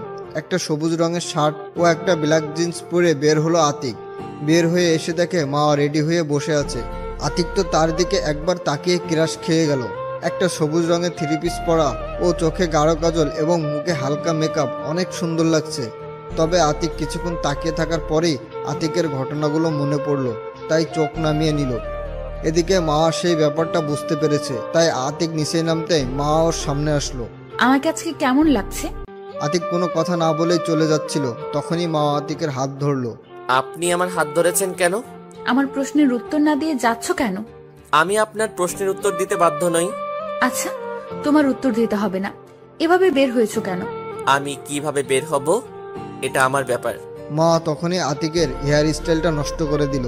তোমার এভাবে যেতে হবে না, এভাবে গেলে তোর দিকে মেয়েরা তাকিয়ে থাকবে। আতিক কিছু বলতে যাবে, তার আগে আতিকের মা এসে পড়লো। কিরে আতিক, তোর চুল এভাবে কেন? যা চুল ঠিক করে আয়। না আম্মু, ও এভাবেই যাক। আতিক চুলে হাত দিয়ে চুল হালকা ঠিক করছিল, আর মার কথা শুনে আতিক তো অবাক, আর আতিকের মাও অবাক। আমাকে আম্মু বানিয়ে ফেললি কেন? তোমাকে আম্মু ডাকলে তোমার সমস্যা? আরে আমি বলছি কোনো সমস্যা আছে, তুই ডাকিস। আচ্ছা আন্টি, আমরা গেলাম। আচ্ছা যা, তবে সাবধানে যাবি। তারপর দুজনে বাসা থেকে বের হলো। মা একটা রিক্সা ডাক দিল এবং সেই রিক্সায় উঠলো। এসো, রিক্সায় ওঠো। না আপনি যান, আমি অন্য রিক্সায় আপনার পিছু পিছু আসছি। না, তুমি এই রিক্সায় ওঠো। না যাব না, আপনি যান, আমি আসছি। তুমি রিক্সায় উঠবে নাকি আমি বাসায় গিয়ে আম্মুকে ডেকে আনবো? বাবা ওঠো, বৌমা এত করে বলছে, ওঠো। না কাকা, আসলে কাকা ও আমার উপর রাগ করে রিক্সায় উঠছে না, প্লিজ একটু বোঝান। তারপর কাকার জোরাজোরিতে রিক্সায় উঠলো। মা আতিকের হাত ধরার চেষ্টা করছে, কিন্তু যতবারই ধরার চেষ্টা করে ততবারই হাত সরিয়ে নিচ্ছে। এভাবে চলে আসলো গন্তব্যস্থানে, সিফাদের বাসার সামনে। তারপর রিক্সা থেকে নেমে আতিক ভাড়া দেওয়ার জন্য মা ভাড়া দিয়ে দিল। তারপর সিফাদের বাসায় প্রবেশ করলো, তখনই দেখলো অনেকগুলো মেয়ে মাওয়ার কাছে আসলো। 2 থেকে 3 জনকে চিনে আতিক, তাই বুঝতে পারলো এরা মাওয়ার বান্ধবী। তাদের আসতে দেখে আতিক চলে গেল অন্য এক পাশে, সেখানে গিয়ে দাঁড়িয়ে রইল। কি করবে একা, কিছুই তো ভালো লাগছে না। অন্যদিকে মাওয়ার বান্ধবীরা, আতিককে আজকে সেই লাগছে দোস্ত। একদম নজর দিবি না, চোখ তুলে নেব। আচ্ছা বাদ দে, আতিক কি তোকে মেনে নিয়েছে? না রে, আমাকে দেখলেই এড়িয়ে চলে। তবে আমি জানি এটা ওর অভিমান, আমাকে যে করেই হোক ওর অভিমান ভাঙাতেই হবে। একটু ভালোভাবে, কারণ তুই ওকে অনেক কষ্ট দিয়েছিস। আচ্ছা, আমি এখন ওর কাছে যাচ্ছি, ও মনে হয় একা বোর হচ্ছে। আচ্ছা যা, আমাদের কাছে নিয়ে আয় তোর জুনিয়র লাভারটাকে। আচ্ছা দাঁড়া, নিয়ে আসছি। তারপর মা আতিকের কাছে আসলো। এখানে একলা কি করছো? চলো ওখানে ওদের সাথে আড্ডা দিই। থাক, এখানে আমি একাই ভালো আছি, আপনি গিয়ে তাদের সাথে আড্ডা দেন। আরে চলো না, কি হয়েছে? বলে আতিকের হাত ধরে টানতে শুরু করলো মা। তারপর বাধ্য হয়ে মার সাথে সেখানে গেল আতিক। কি দুলা ভাই, আমাদের কাছে আসতে এত লজ্জা পেলে হয় নাকি? মাও আসতে বারণ করেছে। প্রথমত আমি আপনাদের দুলাভাই নই, আর আপনার আমার বড় আপু, তাই আপনাদের কাছে আসতে লজ্জা কিসের? তাই নাকি? তাহলে আমাদের সাথে দেখে ওই পাশে চলে গেল কেন? আসলে আমার কোনো অনুষ্ঠানে বন্ধুদের ছাড়া যেতে ইচ্ছে করে না। ও আচ্ছা। তারপর জন্মদিনের অনুষ্ঠান সম্পূর্ণ করে মা ওকে নিয়ে বাসায় এসে ঘুম দিল আতিক। পরের দিন সকালবেলা ঘুম থেকে উঠে নাস্তা করে কলেজে গেল আতিক। তারপর সব বন্ধুরা এক হয়ে আড্ডা দিচ্ছিল। দোস্ত, মাও আপুকে এত সহজে ছেড়ে দিবি না, ওকে কষ্ট কি বুঝতে হবে। আমি ওকে কষ্ট দিব। দোস্ত শোন, মাথা ঠান্ডা রাখিস, কষ্ট দিতে গিয়ে আবার বেশি করে ফেলিস না। আমরা জানি তুই মাও আপুকে ভালোবাসিস, তাই হালকা কষ্ট দিয়ে মেনে নে। আচ্ছা, ভেবে দেখবো। তোরা ওর কথা বাদ দে তো। আরে ওই দেখ, মাওয়া আপু কলেজ এসেছে। আরে আসুক, তাতে আমাদের কি, আমরা আমাদের মতো থাকবো। মা আজকে ওর বন্ধুদের কাছে না গিয়ে সোজা আতিকের পাশে এসে বসলো। আতিক সেটা দেখে উঠে সেখান থেকে ক্লাসের দিকে হাঁটা ধরলো। এদিকে মা আতিককে উঠতে দেখতে দৌড়ে গিয়ে আতিকের হাত ধরলো। আপনি আমার হাত ধরেছেন কেন? আমি তোমাকে ভালোবাসি, তুমি আমাকে এভাবে এড়িয়ে চলছো কেন? আমি আপনাকে ভালোবাসি না, প্লিজ আপনি আমাকে আর বিরক্ত করবেন না। মা তখন আতিকের মাথাটা ধরে টান দিয়ে ঠোঁটের সাথে ঠোঁট মিশিয়ে দিল, যেটা দেখে আতিক থমকে গেল। আতিক ভাবতেও পারেনি মা কলেজের সবার সামনে এমনটা করবে। তবুও নিজেকে শক্ত করে তাকে ছাড়িয়ে নিয়ে ঠাস ঠাস করে 2টা থাপ্পড় দিল। কি পেয়েছিস কি? আমাকে আমাকে কি খেলনার পুতুল পেয়েছিস যে তোর কথায় নাচবো? যখন তোকে ভালোবাসতাম তখন আমাকে প্রতিটা পদক্ষেপে অপমান করতি, এখন আমার কাছে আসলি কেন? দেখো, আমি আগে যা করেছি ভুল করেছি, আমি এখন তোমায় ভালোবাসি, তুমি মারলে আমাকে আরো মারতে পারো। আতিক আর কিছু না বলে চলে আসলো ক্লাসে। মা আর সেদিন ক্লাস না করে বাসায় চলে গেল। মাকে আসতে দেখে ওর মা ওর কাছে গেল। কি হয়েছে, এত তাড়াতাড়ি আসলি? আর তোকে এত বিষণ্ণ দেখাচ্ছে কেন? মা ওর মায়ের দিকে তাকালো। আন্টি তাকিয়ে দেখে মার চোখে পানি। এ কি মা, কাঁদছিস কেন? কি হয়েছে আমাকে বল মা। মা, আমি আতিককে ভালোবাসি, ওকে ছাড়া আমি বাঁচবো না মা। কি কি বলছিস এসব? আতিক তোর ছোট মা, এটা হয় না। ছোট বড় জানি না, আমি আতিককে চাই, না হলে আমি মরে যাব। আচ্ছা মা দাঁড়া, তুই কাঁদিস না, আমি তোর বাবাকে আসতে বলছি। তারপর আন্টি আঙ্কেলকে কল দিল। হ্যালো। হ্যাঁ বলো, কিসের জন্য কল দিয়েছো? তুমি তাড়াতাড়ি বাসায় এসো, তোমার মেয়ে পাগলামি শুরু করেছে। কেন, কি হয়েছে? ফোনে বলা যাবে না, তুমি তাড়াতাড়ি বাসায় এসো। আচ্ছা আসছি। তারপর মার বাবা অফিস থেকে ছুটি নিয়ে বাসায় আসলো। কি হয়েছে মাওয়ার? সেটা তোমার মেয়েকেই জিজ্ঞাসা করো। কি হয়েছে মাওয়া আমার? তোর চোখ মুখ দেখে মনে হয় অনেক কেঁদেছি। কি হয়েছে আমাকে খুলে বল। বাবা, আমি আতিককে ভালোবাসি, কিন্তু ও এখন আমাকে ভালোবাসে না, আমি ওকে ছাড়া বাঁচবো না বাবা। কি বলছিস তুই এসব? আর আতিক তো তোর ছোট। ছোট হলেও আমাকে ভালোবাসতো, কিন্তু আমি। তারপর আতিকের সাথে ঘটনা শুরু থেকে সব খুলে বলল মা। তাহলে এখন কি দোষ তোর?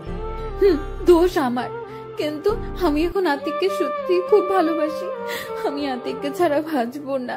এভাবে ভেঙে পড়িস না, আমি দেখছি কি করা যায়। চলো আমরা আতিককে বাসায় যাই। তারপর মার মা, বাবা ও মা আতিকের বাসায় আসলো। বাসায় এসে মার মাকে সব খুলে বলল। ও এই ব্যাপার, এটা তো আমি আগেই বুঝতে পেরেছিলাম, যেদিন তুই আমার থেকে আম্মু ডাকার পারমিশন নিয়েছিলি।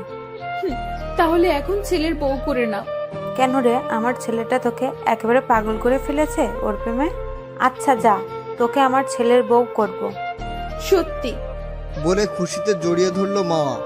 আচ্ছা ভাবি, একটা কাজ করলে হয় না? আপনি আপনার 2 ছেলের বিয়ে একসাথে দিবেন। সেটা করলে তো আরো ভালো হয়, তবে এই বিয়েতে আতিককে একটা প্ল্যান করে রাজি করাতে হবে। কিন্তু কিভাবে? শোনেন। তারপর মা ও তার মাকে প্ল্যান বুঝিয়ে দিল। কিন্তু এটা করলে তো আতিক আমার প্রতি আরো রেগে যাবে। এই বিয়ের পর সব রাগ ভাঙানোর দায়িত্ব তোর, এখন তুই পারবি কিনা বল। তুমি যা বলবে তাই পারবো, শুধু আতিককে পেলেই হবে। তারপর মা এবং আন্টি বাসায় চলে গেল। এদিকে আতিক ক্লাস করে বাসায় আসলো।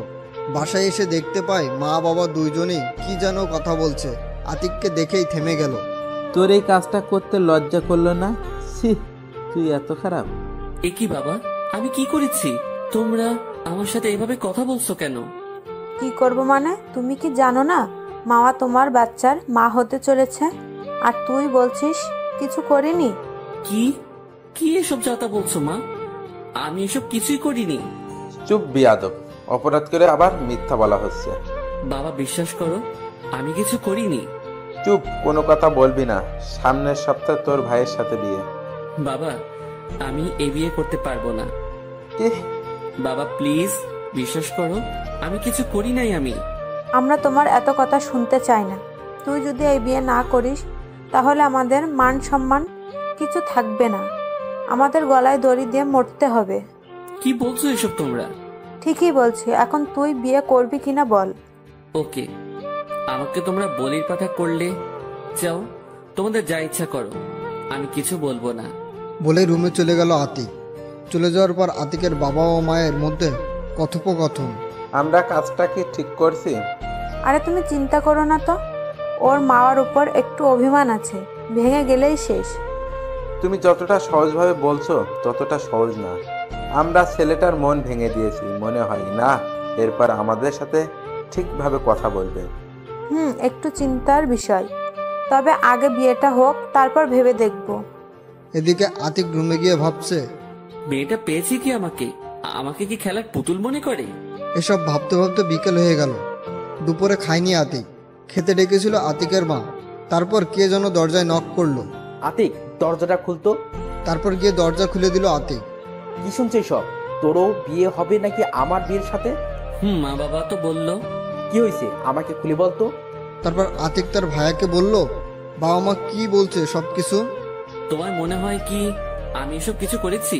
আমি জানি তুই এসব কিছু করিসনি। তখনই আতিকের ভাইয়ের ফোনে কল আসলো। আমি আসছি, তোর ভাবি ফোন দিয়েছে, এই ব্যাপারে ওর থেকে একটু পরামর্শ নেই। যাও। তারপর আতিক রুম থেকে বেরিয়ে বাইরে চলে আসলো। বাইরে এসে সবাইকে ফোন করে বের হতে বলে।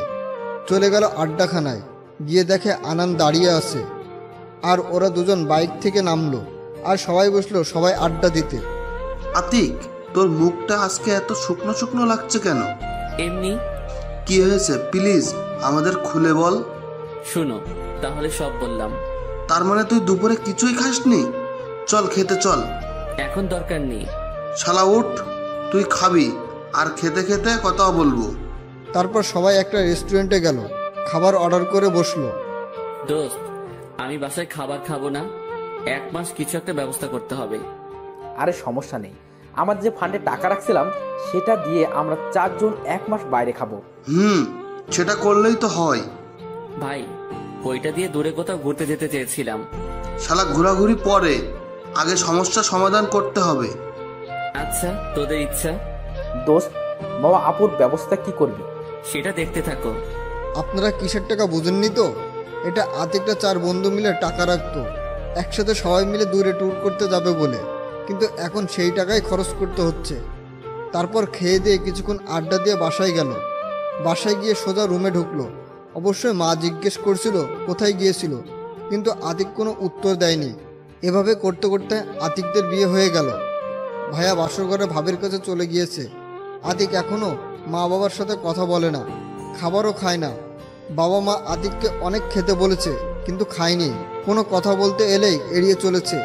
আর মা প্রত্যেক দিন তো আসতো, কিন্তু আতিক কোনো কথা বলতো না। এগুলো ভাবছে, তখনই বাবা মা আতিকের সামনে আসলো। বাবা, মেয়েটা বাসর ঘরে একা বসে আছে, তুই যা এখন। আতিক কোনো কথা না বলে রুমে ঢুকলো। রুমে ঢুকে দেখতে পেল মা ঘোমটা দিয়ে বসে আছে। আতিক এসেছে টের পেয়ে বিছানা থেকে ওঠে, এসে সালাম করতে এলো। আতিক সরে গিয়ে ওয়াশরুমে চলে গেল। ওয়াশরুম থেকে বের হয়ে দেখে মা এখনো দাঁড়িয়ে আছে। সেটা দেখেও না দেখার ভান করে আতিক বিছানায় গিয়ে শুয়ে পড়ল। কিছুক্ষণ পর বুঝতে পারলো বিছানাতে কেউ শুয়েছে, আর আতিকের পিছন থেকে জড়িয়ে ধরেছে। সাথে সাথেই পিছন থেকে হাতটা সরিয়ে উঠে পড়ল। মাও উঠল। কি পেয়েছিস কি তুই?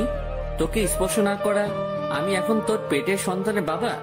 আমাকে বানিয়ে দিলি চরিত্রহীন। তা তো তোর হয় নাই। বিশ্বাস করো, আমার পেটে কোনো সন্তান নেই। এটা আমি তোমাকে পাওয়ার জন্যই করেছি। তাই বলে আমাকে চরিত্রহীন বানিয়ে দিবি? কথা বলিস না কেন? জানি কিছু বলতে পারবি না। শোন, বিয়ে করছস আমাকে, এটাই চাইছিলিস। এখন তুই আমাকে স্পর্শ করবি না। আমার সামনে তোর ওই মুখ যেন না দেখি। দেখো, আমি তোমাকে ভালোবাসি, তাই আমি এই কাজটা করেছি। প্লিজ তুমি আমার সাথে এমন করো না। তোর ন্যাকা কান্না বন্ধ কর। আমি এখন ঘুমাবো। আমি এই মাঝখানে কোলবালিশ রেখে দিয়েছি, এর এই পাশে ভুলেও আসবি না। মা কিছু না বলে চুপচাপ কান্না করছে, সেদিকে চোখ না দিয়ে শুয়ে পড়ল।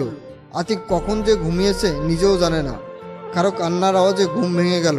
জায়নামাজে বসে মা হাত তুলে কান্না করছে। আতিকের একটু কষ্ট লাগলো, কিন্তু ওর দেয়া কষ্টগুলো আতিকের মনে পড়ে গেছে, তাই চুপ করে ঘুমালো। একটু পরে ঘুম ভাঙলো কারোর ডাকে। তাকিয়ে দেখলো একজন পদ্মাশীল মেয়ে। আরে কে আপনি?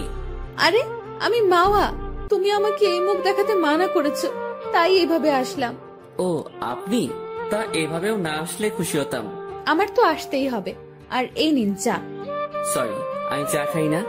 আপনি এখন যেতে পারেন। প্লিজ আমার উপর রাগ খাবারের উপর কেন দেখাচ্ছ? তোকে এত কথা বলতে বলেছি? তোকে এখান থেকে যেতে বলছি না? তারপর মা মাথা নিচু করে চলে গেল। আতিক চলে গেল ফ্রেশ হতে। এদিকে মা আবার রান্নাঘরে গেল। কি আতিক চা নিয়েছে? না আম্মু, উল্টো আমাকে ঝাড়ি দিয়ে পাঠিয়ে দিয়েছে। বললাম যাস না ওর সামনে, তবুও গেলি। যাব না কেন? যেতে হবে। তোমার ছেলে যদি আমাকে মেরেও ফেলে, শেষ নিঃশ্বাস ত্যাগ করার আগ পর্যন্ত আমি ওর কাছে যাওয়ার চেষ্টা করব। ও আমার ছেলেকে এতটা ভালোবাসিস, তাহলে প্রথমে এমন করলি কেন? প্রথমে তোমার ছেলের ভালোবাসা বুঝতে পারিনি, তাই। এখন তোমার এর জন্য অনেক কষ্ট করতে হবে। তাই তো করছি আমি। ও তোমার ভালোবাসায় অনেক কষ্ট পেয়েছে, তা আমি ওর সাথে কথা বলে বুঝতে পেরেছি। তাই তোমাকে ওর ভালোবাসা পেতে হলে অনেক কষ্ট করতে হবে। আচ্ছা ভাবি, আপনি একটু হেল্প করেন আমাকে। আমি তোমার সাথে সব সময় আছি। থ্যাঙ্কস ভাবি। ওয়েলকাম। তবে আমার দেবরটাকে কষ্ট দিতে পারবে না কখনো। হয়েছে, তোদের এদিকে রান্না হয়ে গেছে, এখন এগুলো খাবার টেবিলে নিয়ে যা। আরে আমাদের তো খেয়ালই নেই। খাও দাও। মা আমাকেও দিন, আপনি আমাকে রান্নায় সাহায্য করতে দেননি। ও তুই আমাকে আপনি করে বলছিস কেন? তোরা আমার মেয়ে, তাই সবসময় আমাকে আম্মু ডাকবি এবং তুমি করে কথা বলবি। আচ্ছা আম্মু। তারপর দুজনে খাবার টেবিলে খাবার নিয়ে গেল। ওদের খাবার নেওয়া দেখে বাবা আর ভাইয়া খাবার টেবিলে চলে আসলো। এদিকে আতিক ওয়াশরুম থেকে বের হয়ে কিছুক্ষণ ফোন টিপলো। তারপর রেডি হয়ে নিচে বের হলো কলেজে যাওয়ার জন্য। ও তুমি এসে পড়েছো? আমি এক্ষুনি ডাকতে যাচ্ছিলাম। আতিক কিছু না বলে হাঁটা ধরলো। ওই দাঁড়া। বলো। কোথায় যাচ্ছিস এখন? কলেজে যাব, কাজ আছে। আজকে তোর কলেজে যাওয়ার দরকার নেই। আজকে নিজুমদের বাসায় যাব। তুই আর মাওয়া আমাদের সাথে যাবি, আর তারপর এসে আমি আর নিজুম মাওয়াদের বাসায় যাব। ভাইয়া আমার দ্বারা এসব হবে না। মানে? ভাবি, আমি একজন চরিত্রহীন, আর তার সাথে এই বাসার মানুষের একসাথে খাই কি করে? ওইসব বাদ দে বাবা, এখন খেতে আয়। আরে না, আপনারা আমার জন্য গলায় দড়ি দিয়ে মরতে চেয়েছিলেন। বলেই চলে আসলো আতিক। তারপর বের হয়ে বন্ধুদের সাথে এক হয়ে খেতে গেল। এদিকে আতিক চলে যাওয়ার পর, কেন তোমরা ওর সাথে এমন করলে? বলে দিল না ওকে আমরা বিয়েতে আনন্দ করতে দিলে না, আর এমন একটা কাজ করছো যে ঘরের খাবারও খাচ্ছে না। আমি ভাবতেও পারিনি এত কিছু হবে। আমি আর কিছু বলবো না, তোমরা বুঝো। বলেই খাবার টেবিল থেকে উঠে গেল আতিকের ভাই। মা আজকে আমাদের বাসায় যেতে হবে না, সবকিছু ঠিকঠাক হলেই যাব। আচ্ছা ঠিক আছে। আর ভালো লাগছে না, কি যে শুরু হলো বাড়িতে। আমি তোমাকে মানা করলাম এটা করতে, তবুও তুমি করলে। আমি করেছি, এটা আমি ঠিক করব। বলেই কিছু না খেয়ে চলে গেল আতিকের মা। তারপর সবাই না খেয়ে চলে গেল। আর মা তো আতিক বের হওয়ার সাথে সাথে রুমে চলে গেছে। কিছুক্ষণ কেঁদে কলেজে যাওয়ার জন্য বের হলো। তখনই দেখে সবাই একসাথে সোফায় বসে আছে। কোথায় যাচ্ছিস সেভাবে? সকালেও দেখলাম পর্দা করছিস নাকি? এখন থেকে করব। আর এখন কলেজে যাচ্ছি। আজকে যাওয়ার দরকার নেই, কিছুই তো খাওয়াস নাই। থাক, যতদিন তোমার ছেলে বাসার খাবার না খাবে ততদিন আমি খাবো না। এতে যদি মরে যাই তো যাব। শুধু তুই কেন, বাসার কেউই খাবে না এখন থেকে। আচ্ছা আমি কলেজে যাচ্ছি। আচ্ছা যাও, দেখো আমার দেবরটার মন জয় করতে পারো কিনা। সেজন্যই তো যাচ্ছি। এদিকে আতিকরা খাবার খেয়ে কলেজে গেল। কলেজে গিয়ে সবাই এক জায়গায় বসে আড্ডা দিচ্ছিল। দোস্ত দেখ, এই কলেজে প্রথম কাউকে বোরকা পরা এত সুন্দর একটা মেয়ে দেখছি। শালা মোনার কাছে বলা লাগবে। দেখ দোষ, মেয়েটা এইদিকে আসছে। তো আমি কি করব? এর মধ্যে মেয়েটা এসে আতিকের পাশে বসলো। এ কি, কে আপনি? এখানে বসেছেন কেন? আমি আমার স্বামীর কাছে বসবো না তো কার কাছে বসবো? আতিকের বুঝতে বাকি রইল না এটা কে। সকালের পদ্মার কথা মনে পড়ে গেল। দেখেন, আমি একা আছি, ভালো আছি, আমাকে একটু শান্তিতে থাকতে দিন। আমি জানি তুমি ভালো নেই, আর তুমি আমাকে ছাড়া একদম ভালো থাকতে পারবে না। চুপ হয়ে গেলেন কেন? বলেন, সমস্যা নেই, ও কিছু বলতে পারবে না। তারপর আতিকের দিকে তাকাতেই দেখে আতিক নেই। দূরে তাকিয়ে দেখে আতিক হাঁটছে। তখনই মা উঠে দৌড় দিয়ে আতিকের পিছন থেকে জড়িয়ে ধরলো। আতিক দাঁড়িয়ে গেল, অনুভূতিটা বোঝার চেষ্টা করছিল। তখন আতিকের আগের কথা মনে পড়ে গেল। পেছন থেকে ছাড়িয়ে 2টা থাপ্পড় মারলো। কি সমস্যা কি আপনার? আপনাকে মানা করা সত্ত্বেও কেন আমার কাছে আসেন? কি হলো, দাঁড়িয়ে আছেন কেন? যান আমার সামনে থেকে। আতিক কি করবে ভেবে পাচ্ছে না, তাই মাওয়াকে ছাড়িয়ে ক্লাসে চলে গেল। দোস্ত, তোর হাতে রক্ত। আতিক হাতের দিকে তাকিয়ে দেখে সত্যি রক্ত। তুই কিন্তু এখন বেশি বেশি করছিস। আমি কি করেছি? ওকে আমার কাছে আসতে মানা করি, তবু আসে কেন? তাই বলে এভাবে করবি? আমি জানি থাপ্পড়টা এত জোরে মারা উচিত হয়নি, কিন্তু ও আমাকে আমার বাবা মায়ের সামনে চরিত্রহীন বানিয়েছে, তবু তোরা বলবি আমি বাড়াবাড়ি করছি? অধরা আর তিথি চুপ হয়ে গেল। কি হলো, এখন চুপ কেন? সরি রে, ভুলে গিয়েছিলাম। তবে মা বাপুর কষ্ট দেখতে পাচ্ছি না। আমার মনে হয় তোকে সত্যিই ভালোবাসে। আতিক কিছু বলতে যাবে, তখনই স্যার এসে পড়লো। তারপর ক্লাস করে বের হয়ে দেখতে পেল আতিক নামাজ পড়ে গিয়ে বিছানায় শুয়ে ঘুমাচ্ছে। এদিকে মাওয়া এসে দেখে আতিক ঘুমাচ্ছে। আতিকের ঘুমন্ত মুখের দিকে তাকিয়ে থাকলো। কিছুক্ষণ তাকিয়ে থেকে আতিকের পাশে বসে মাথায় হাত বুলিয়ে দিচ্ছে। এদিকে আতিকের ঘুমের ভিতরে মনে হচ্ছে কেউ আতিকের মাথায় হাত বুলিয়ে দিচ্ছে, যেটা আতিকের খুব ভালো লাগছে। কে আতিকের মাথায় হাত বুলাচ্ছে সেটা দেখতে চোখ খুলতেই দেখে মাওয়া। আতিক এক ঝটকায় হাত সরিয়ে নিল। কি হয়েছে, এমন করছো কেন? আপনি আমাকে স্পর্শ করে সাহস পেলেন কোথায়? আপনাকে এতবার বলার পরও কেন আপনি আমার সামনে আসেন? তুমি আমাকে মারো, যা ইচ্ছা করো, তবুও তোমার থেকে দূরে থাকতে বলো না প্লিজ। আতিক কিছু বলতে যাবে, তখনই ভাবি রুমে আসলো। তাতে আতিক থেমে গেল। কি, তোমাদের সব গোছানো শেষ হয়েছে? ভাবি, সব গুছিয়ে নিয়েছি। ও, তাহলে তো ভালোই। এখন চলো, খেতে চলো, মা খেতে ডাকছে। আচ্ছা ভাবি, চলুন আগে খেয়ে আসি, তারপর রেডি হয়ে বের হব। আচ্ছা চলো। তারপর মা পর্দা করে বের হলো এবং খাবার টেবিলে খাবার সাফ করে দিতে লাগলো। কি হলো মাওয়া, তুমি বসছো না কেন? আসলে বাবা, এখানে খাবার খেতে হলে আমার মুখ খুলতে হবে। ও, তাহলে বাবা আপনারা খান, আপনারা খাওয়ার পর আমি মাও খেয়ে নিব। আচ্ছা ঠিক আছে। তারপর আর কোনো কথা হলো না। আতিক খেয়ে উঠল। তারপর মা আর আতিকের ভাবি খেলো। আতিক রুমে ছিল। রুমে গিয়ে ফ্রেশ হয়ে বের হলো রেডি হওয়ার জন্য। বের হয়ে দেখে মা শাড়ি পরেছে, আর সাথে সাথে মা আতিকের দিকে ঘুরলো। সরি, আমি বুঝতে পারিনি আপনি শাড়ি চেঞ্জ করছেন বলেই আবার ওয়াশরুমে ঢুকলো আতিক। আরে আরে, আমি কি তোমায় কিছু বলেছি? এমন ভাব করছে যেন কিছু পর স্ত্রীর শরীর দেখছে। আতিক না শুনে চলে গিয়েছিল। কিছুক্ষণ পর, এই যে আমার হয়ে গেছে, এখন তুমি বের হতে পারো। আতিক বের হয়ে ওর দিকে তাকালো। আকাশি কালারের শাড়িতে ওকে অনেক সুন্দর লাগছিল। ইচ্ছে করছিল তাকিয়ে থাকতে, কিন্তু আবার কি যেন মনে করে তাকালো না আতিক। তারপর আতিক একটা নীল শার্ট পরে রেডি হলো। তারপর মাওয়া নীল শার্ট পরতে দেখে ও একটা নীল বোরকা পরেছে। তারপর আতিক হাতে ব্যাগ নিয়ে নিচে আসলো। নিচে এসে দেখে ভাবি আর ভাইয়া রেডি হয়ে নিচে বসে আছে। আয়, তোদের জন্য অপেক্ষা করছিলাম। চলো, এসে গেছি। তাড়াতাড়ি চল, 9টায় বাস ছাড়বে। তারপর আতিকের মা বাবা ও আঙ্কেল আন্টিকে বলে বের হলো। তারপর রিক্সা নিয়ে বাস স্ট্যান্ডে গেল আর বাসের টিকিট বুকিং করে সিটে বসলো। আতিক বসার আগে মা জানালার পাশে বসলো। আতিক কিছু বলল না, আর আতিকের ভাইয়ারা আতিকদের সামনে সিটে বসেছে এবং তার পাশেই বসলো। কিছুক্ষণের মধ্যে বাস ছেড়ে দিল। আতিক কানে হেডফোন দিয়ে গান শুনতে শুরু করলো, কিন্তু সেটা বেশিক্ষণ সম্ভব হলো না। মা আতিকের কান থেকে হেডফোন খুলে দিল। কি হলো, হেডফোন খুললেন কেন? হেডফোন খুলবো না তো কি করব? আমি যে তোমার পাশে বসে তাতে তোমার বিন্দুমাত্র আক্ষেপ নেই। শোনেন, আমার উপর রাগ দেখে লাভ নেই। আমি আপনার রাগকে পরোয়া করি না। তা করবে কেন? ফেসবুকে মেয়েরা কমেন্ট করে, গল্পে তারা আছে, আমাকে দিয়ে কি করবে? শুনুন, আমি আপনাকে আগেই বলেছি আপনাকে আমার প্রয়োজন নেই। আর আমার ফেসবুকে আমার গল্প যারা কমেন্ট করে আমি তাদের বোনের মতো সম্মান করি। জানি তো।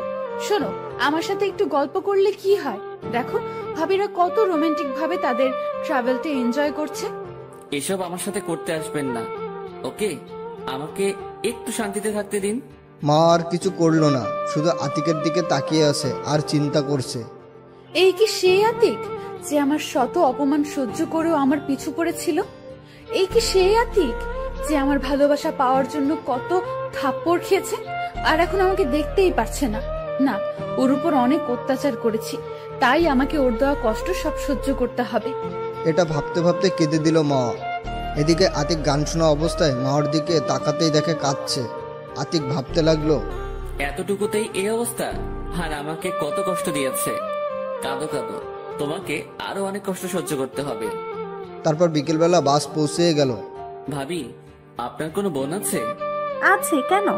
একটু লাইন মারতে হবে না? আচ্ছা, বাড়ি চল, তারপর লাইন মারিস। কিসের লাইন মারবে ভাবি? তোমার বোন যদি ওর আশেপাশে আসে না, তাইলে কিন্তু একেবারে মেরে ফেলবো। হয়েছে, থাক, এখন চল। আমি রিক্সা নিয়ে এসেছি এবং যা যা লাগবে তাও নিয়ে এসেছি। তারপর আতিক আর মাওয়া একটা রিক্সা এবং ভাইয়া ভাবিকে একটা রিক্সায় উঠালো। কিছুক্ষণের মধ্যে নানা বাড়ি পৌঁছে গেল। তারপর তাদের সাথে কথা বলে রিক্সা আবার নিয়ে চলে গেল ভাবিদের বাসার সামনে। রিক্সা থেকে নামার পরে মা আতিকের হাত ধরলো। এ কি, হাত ধরছেন কেন? আপনি হাত ছাড়ুন। হাত ছাড়বো মানে? আমি হাত ছাড়তে পারবো না, তুমি যা করার করে নিও। বাসার দিকে তাকিয়ে দেখে অনেকে আতিকের দিকে তাকিয়ে আছে, তাই আর কিছু না বলে ওইভাবে বাসায় যেতে লাগলো। বাসার ভিতরে গিয়ে সবার সাথে কুশল বিনিময় করলো। তখনই দেখে আতিকের দিকে একটা 7 থেকে 8 বছরের মেয়ে দৌড়ে আসলো। এই মেয়ে, তুমি আমার বিয়াই মশাইয়ের হাত ধরে আছো কেন? আমি হাত ধরেছি আমার স্বামীর, তাতে তোমার কি? কি?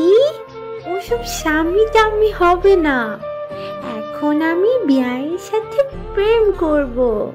ওই মেয়ে চুপ! তোর বয়স কত যে আমার স্বামীর সাথে প্রেম করতে চাস? ওই, একদম আমার সাথে রাগ দেখাবে না, ওর হাত ছাড়ো। বলেই জোর করে হাত ছাড়িয়ে নিল মেয়েটা। ওই চুপ, একদম চুপ, কোনো কথা বলবে না। আমি এখন বিয়াইয়ের সাথে প্রেম করব। মাকে ধমক দিয়ে থামিয়ে এখন সবাই গোল হয়ে কাহিনী দেখছে আর হাসছে। আচ্ছা বিয়াইন, তোমার নাম কি? I love you. I love you, এটা আবার কেমন নাম? তুমি আমাকে আই লাভ ইউ বলেই ডাকবে। না, তুমি ওকে এটা বলে ডাকবে না। এই, তুমি চুপ থাকো, আবার আমাদের মাঝে কথা বলছো। দেখছো না বড়রা কথা বলছি? আর তুমি জানো না বড়দের মাঝে ছোটদের কথা বলতে নেই? আই পুচকি, তুই আমার থেকে বড়? আমার বয়স 7 বছর। দেখো না তোমার স্বামীর সাথে প্রেম করছি, আর তোমাকে ডিভোর্স দিয়ে আমাকে বিয়ে করবে। কি? এত অবাক হওয়ার কিছু নেই। আচ্ছা, আমার আই লাভ ইউ তোমার আসল নাম কি? বলেই মেয়েটাকে কোলে নিল আতিক। আমার নাম নদী ওরফে তোমার আই লাভ ইউ। হয়েছে নদী, তোর আই লাভ ইউ কে ছাড়, না হলে ওই মেয়েটা তোর আই লাভ ইউ কে মারবে। কি এত বড় সাহস? শোনো, আই লাভ ইউ ওই মেয়েটা তোমাকে কিছু বলে, তাই তোমাকে বলবে আমি সব চুল ছিঁড়ে ফেলবো। মা রাগি চোখে তাকালো নদীর দিকে। আচ্ছা আই লাভ ইউ, এখন আমাকে তোমার রুমে নিয়ে যাও। আমি এত দূর জানি করে এসেছি, আমার ক্লান্ত লাগছে। কি বলো এসব? তাড়াতাড়ি রুমে চলো, তোমার শরীর খারাপ, আমাকে আগে বলবে না? মা রাগি চোখে আতিকের কাহিনী দেখছে। আচ্ছা চলো, আমি তোমাদের রুমে নিয়ে যাচ্ছি। বলে মাকে ইশারায় আসতে বলে হাঁটা ধরলো রুমের দিকে। তারপর আতিক ভাবির পিছনে পিছনে রুমে গেল। সত্যি শরীরটা ক্লান্ত লাগছে তার। আচ্ছা আই লাভ ইউ, এখন আমি একটু ঘুমাবো, তুমি এখন যাও, বিকেলে তোমাকে নিয়ে কালকে ঘুরতে যাব। আচ্ছা তুমি ঘুমাও, আমি তোমার মাথায় হাত বুলিয়ে দিচ্ছি। থাক, তার আর দরকার নেই, তুমি যাও। আচ্ছা ঠিক আছে, যাচ্ছি। আর হ্যাঁ, তোমাকে যেন আমার আই লাভ ইউ এর পাশে না দেখি। মা নিশ্চুপ রাগি চোখে তাকিয়ে আছে। তারপর নদী চলে গেল রুম থেকে। তখন মা আসলো আতিকের কাছে। ওর সাথে এরকম ব্যবহার না করলে হতো না? আমি আমার যা ইচ্ছা তাই করব, সেটা আপনাকে জিজ্ঞাসা করতে হবে না। আচ্ছা, আমাকে বলতে হবে না। তুমি অসুস্থ, শুয়ে পড়ো, আমি মাথায় হাত বুলিয়ে দিচ্ছি। না থাক, তার আর দরকার হবে না, আমি আমার মতো থাকতে পারবো। মা কিছু বলতে যাবে তার আগে আতিকের ভাবি রুমে আসলো, হাতে ট্রেতে কিছু নাস্তা নিয়ে। আতিক, এই শরবতটুকু খেয়ে নাস্তাটা করে নে, শরীর ভালো লাগবে। আরে ভাবি, এসবের কি দরকার ছিল? তুই চুপ থাক। মাওয়া, আয় এখানে বস, তারপর দুজনে নাস্তা কর। আচ্ছা ভাবি।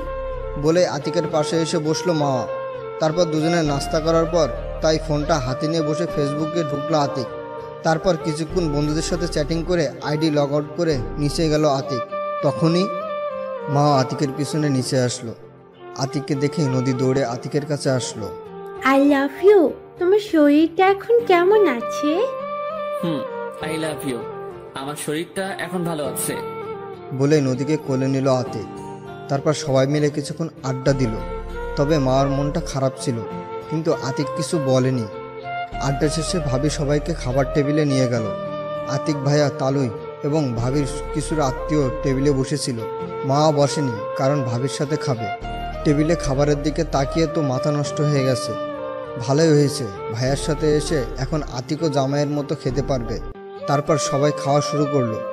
আতিক যতই না করছে, তবুও ভাবি আতিকের খাবার দিয়েই যাচ্ছে। যাই হোক, অনেক কষ্টে খাবার খেলো আতিক। আরে বাবা, এতে এই অবস্থা, কালকে থেকে আরো বেশি কিছু আয়োজন করা হবে। কি বলছেন এসব? তালি, আমি তো কিছু খেয়েছি, আর ভাইয়া তো কিছুই খাচ্ছে না ঠিক মতো। তাই তো হাবিব বাবা, তুমি ঠিক মতন খাও, এত লজ্জা পেতে হবে না, এটা তো তোমারও বাড়ি। জি বাবা। তারপর আতিক আর আতিকের ভাইয়া খাবার শেষ হলো। এরপর দুজনে উঠলো।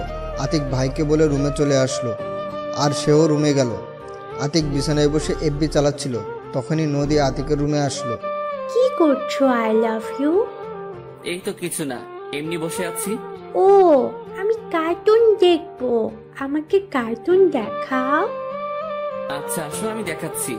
তারপর কিছু কার্টুন নামিয়ে দিল আতিক। আতিক পাশে বসে সেগুলো দেখছে। কিছুক্ষণ পর মা আসলো। এই, তুমি এখানে করো কি? যাও, রুমে যাও। আই মে, তুই যাবি এ রুম থেকে? একদম আমার মেজাজ গরম করবি না। আমি এখানেই ঘুমাবো, দেখি তুমি আমার কি করতে পারো। বলে আতিকের গলা ধরে শুয়ে পড়লো। এটা দেখে মা রেগে আগুন। ও আজ পর্যন্ত আতিকের গলা ধরতে পারেনি, আর সেখানে এই পিচ্ছি মেয়ে। কি বললি তুই? আর তুই গলা ধরলি কেন? ছাড় বলছি। বলে আতিকের দিকে এগিয়ে আসলো মা। আরে আরে থামুন। না, আমি থামবো না, ওকে তোমার গলা ছাড়তে বলো। আরে আপনি কি পাগল নাকি? ওর মতো বাচ্চা মেয়ের সাথে এরকম ব্যবহার করছেন? আরে নদী, অনেক হয়েছে, এখন আসো। আচ্ছা, আমি আসছি। বলে রুমে চলে গেল নদী। মা তারপর দৌড়ে বিছানার উপর উঠে আতিকের গলা জড়িয়ে ধরল। আতিকের মেজাজটা গরম হয়ে গেল। সাথে সাথে এক ধাক্কা দিল। মা আতিকের ধাক্কার তাল সামলাতে না পেরে পড়েই পায়ে ব্যথা পেল। পা থেকে হালকা রক্ত বেরোচ্ছে। মা উঠে দাঁড়াতে পারছে না, তবুও উঠে ছলছল চোখে আতিকের দিকে তাকালো, যেটা দেখে আতিকের খারাপ লাগলো। আতিক ওকে কিছু বলতে যাবে, তার আগেই উঠে বিছানার উপর শুয়ে পড়লো মা। সরি, আসলে আমি বুঝতে পারিনি। আরে সমস্যা নেই, তুমি ঘুমাও। দেখি এখন একটু রক্ত বেশি বের হচ্ছে। তারপর আতিকের ভাইয়াকে কল দিল। ভাইয়া, ভাবি কোথায়? কেন, ও তো এখনো নিচে। আচ্ছা ভাইয়া, ফোন করে আমাদের রুমে একটু আসতে বলো। কেন, কি হয়েছে? মামা একটু অসুস্থ হয়ে পড়েছে। আচ্ছা বলছি। তারপর ফোন কেটে আতিক কিছুক্ষণের মধ্যে ভাবি চলে আসলো। কি হয়েছে মামার? কি বলছো না কেন? আসলে ভাবি ওয়াশরুম থেকে বের হওয়ার সময় দরজার লেগে পা কেটে গেছে। আরে এত বেখেয়ালি হলে হয়, দেখে শুনে চলাফেরা করবে তো। বলে রুম থেকে বের হলো আতিকের ভাবি। তারপর হাতে একটা বক্স নিয়ে আসলো। তারপর তুলা দিয়ে রক্ত মুছে ড্রেসিং করে ব্যান্ডেজ করিয়ে দিল। তারপর ভাবি সতর্কভাবে চলতে বলে রুম থেকে চলে গেল। আতিক ভাবতে লাগলো, না, মেয়েটার সাথে এখন একটু বেশি করে ফেলেছি, এখন মেনে নিতে হবে, না হলে আমার পাঠকরা আমাকে মেরে ফেলবে। কিন্তু কিভাবে মানাবো? এগুলো ভাবতে ভাবতে মাওয়ার কাছে গেল আতিক। ওর পায়ের কাছে গিয়ে শাড়িটা হালকা উঠিয়ে হাঁটুর নিচে ওর ক্ষতস্থানের উপর হাত রাখলো আতিক। ব্যথা বেশি পেয়েছো? আমি বুঝতে পেরেছি। আমি সত্যি খুব দুঃখিত। না থাক, ঠিক আছে, সমস্যা নেই। রাগ করতে পারো আমার উপর, কিন্তু আমার কিছু করার নেই। আতিকের কথা শুনে মা আর কিছু বলল না, আর আতিকও কিছু না বলে ওর পাশে শুয়ে পড়ল। এভাবে ভাবিদের বাড়ি আরও একদিন থেকে বাসায় চলে আসলো। এই কয়েকদিনে মার সাথে আগের মতোই ব্যবহার করেছে, তবুও নির্লজ্জের মতো আতিকের কাছে আসতে চাইতো। যাই হোক, আতিক বাসায় আসলো বিকেলবেলা। তারপর ভাবি মাওয়াকে রুমে নিয়ে গেল, কারণ ওর পায়ে অনেক ব্যথা আছে। আতিক বাসায় যাওয়ার পরেই মা আতিকের রুমে ডাকলো। তারপর আতিক রুমে গিয়ে ফ্রেশ হয়ে মায়ের কাছে গেল। আসার সময় মা জিজ্ঞেস করেছিল কোথায় যাচ্ছে, কিন্তু আতিক উত্তর না দিয়ে চলে এসেছে। এসেই মায়ের রুমে প্রবেশ করেই দেখে বাবাও আছে। কিসের জন্য ডেকেছো মা? ও তুই এসে গেছিস, আয় এখানে বস। এখন বলো। আমি জানি বাবা, মাওয়ার সাথে তোর সম্পর্ক এখনো ঠিক হয়নি এবং ওর পায়ের ব্যথার পিছনে তোরই হাত আছে, হয়তো অনিচ্ছাকৃত। আতিক মাথা নিচু করে দাঁড়িয়ে আছে। শোনো বাবা, আসলে মাওয়া তোমার বউ করার ইচ্ছে ছিল তোর মায়ের, কিন্তু একই মেয়ে মাওয়া তোর সাথে অনেক খারাপ ব্যবহার করেছিল। তবে তোর ভালোবাসা পরে বুঝতে পারে, তবে তুই মেনে নিসনি। তাই মাওয়া আমাদের কাছে এসে অনেক কান্নাকাটি করে, তাই তোর মা প্ল্যান করে তোদের বিয়ে দেয়। মানে এটাই, মাওয়া তোকে এভাবে বিয়ে করতে চায়নি, তবে আমি জোর করে তোদের এভাবে বিয়ে দিই। মাওয়া আমাকে মানা করেছিল, কিন্তু আমি শুনিনি। আতিক তো অবাক, তাহলে মার সম্পূর্ণ নির্দোষ? বাবা, আসলে মাওয়ার কোনো দোষ নেই, তুই ওকে মেনে নে। বাবা, যা দোষ করার আমি করেছি, তুই আমাকে যা শাস্তি দেওয়ার দিতে পারিস। আরে মা, এসব কি বলছো তুমি? যা হওয়ার ভালোই হয়েছে। আমি মাওয়াকে ছাড়া বাঁচতাম নাকি? ওকে বাবা, তুই মেয়েটাকে কষ্ট দিস না আর। আচ্ছা, আমি তাহলে এখন যাই বাবা। আচ্ছা, যা। আতিক যখনই বের হতে যাবে তখনই দেখে আতিকের ভাবি দরজার কাছে দাঁড়ানো। আরে আসতে যা, বউ কেউ নিয়ে যাবে না। তবুও যেতে হবে। শোন, একটু রোমান্টিক ভাবে কাজ করিস। আচ্ছা বলে রুমের দিকে গেল আতিক। রুমে গিয়ে দেখে মা মন খারাপ করে বসে আছে। আতিক কিভাবে শুরু করবে বুঝতে পারছে না। কি করছো? এখন পায়ে ব্যথা কমেছে? মা সলচল চোখে আতিকের দিকে অবাক পানে তাকিয়ে আছে। অবাক হবার কিছু নেই, আমার সোনা বউ। বলেই গালে একটা কিস করলো আতিক। মা এবার কেঁদে দিল। আতিক মাকে উঠিয়ে আতিকের কোলে বসালো। কি হয়েছে, কাঁদছো কেন? তুমি এত রোমান্টিক হলে কিভাবে? তুমি তো আমাকে চোখেই দেখতে পারো না। আরে ওটা তো এতদিন ভুল করেছি, তুমি আমাকে ক্ষমা করে দাও। আমি না জেনে তোমাকে কষ্ট দিয়েছি। আরে তোমার ক্ষমা চাওয়ার দরকার নেই, তুমি আমাকে আগের মতো ভালোবাসবা, তাহলেই হবে। আমি কি তোমাকে কম কষ্ট দিয়েছি নাকি? তবে তুমি আমাকে এত ভালোবাসো কেন? আমি তোমার মাঝে আমার জন্য নিঃস্বার্থ ভালোবাসা দেখেছি। তাই? তাই। এখন আমাকে একটু আদর করো। আমার কোলে বসে আছো, তারপরও আদর লাগে নাকি? আমার লাগে। তুই আদর করবি নাকি বল? সরি, আমি রেগে তুই বলে ফেলেছি। আচ্ছা, আর বলবে না। আচ্ছা, এখন আদর করো আমাকে। কিভাবে করব? দাঁড়াও, দেখাচ্ছি। বলে আতিকের ঠোঁটের সাথে ঠোঁট মিলিয়ে দিল মা। তারপর 2 মিনিট পর ছাড়লো। আরে তুমি এখন অসুস্থ, এখন একটু বিশ্রাম করো। আমি এখন আর অসুস্থ নেই, আমি তোমার কোলে বসে থাকবো। তারপর দুজনে কিছুক্ষণ গল্প করলো, আর নিচ থেকে ডাক আসলো। আতিক, মাওয়াকে নিয়ে নিচে আয় তো একটু। এখন তুমি যাবে কিভাবে? তুমি শুধু আমার হাতটা ধরো, তাহলেই আমি যেতে পারবো। থাক, তার আর দরকার নেই। বলে মাকে কোলে নিল আতিক। আরে করছোটা কি? তোমার কষ্ট হবে। তুমি চুপ থাকো তো। আচ্ছা, চুপ থাকবো, তবে আমার নিকাবটা তো পড়তে দাও। নিচে বাবা ভাইয়েরা তো থাকতে পারে। তারপর মাকে নামিয়ে বিছানায় বসিয়ে নিকাবটা এনে দিল আতিক। সে নিকাবটা পরে নিল। যদি কোনো স্ত্রী পর্দা করে তবে তার স্বামী গর্বিত হয়। যাই হোক, মাকে নিকাব পরিয়ে কোলে তুলে নিল।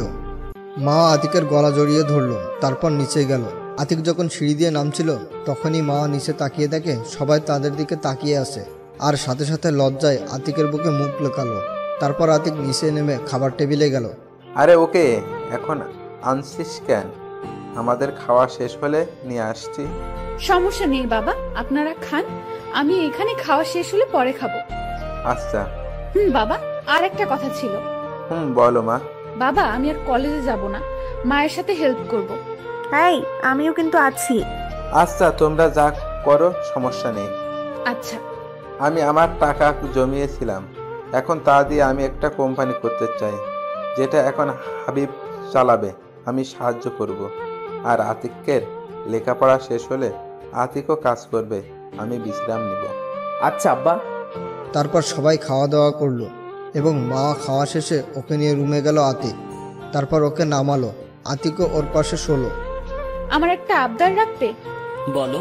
শোনো, তুমি তো কলেজে যাবা, বাসায় তো আমার সিম্পল কাজ, তাই আমার একটা বাবু চাই। আচ্ছা, এখন না নিলে হয় না? না, হয় না বলে আতিকের উপরে ঝাঁপিয়ে পড়লো মা। তারপর ওদের মিশন কমপ্লিট করলো। আপনারা এখনো কি করছেন? এবার ওদের মতো ওদেরকে থাকতে দেন। এতদিন আমার পাশে থাকার জন্য ধন্যবাদ। দোয়া করবেন সামনে যেন আবার নতুন কোনো গল্প নিয়ে আসতে পারি। ধন্যবাদ সকলকে।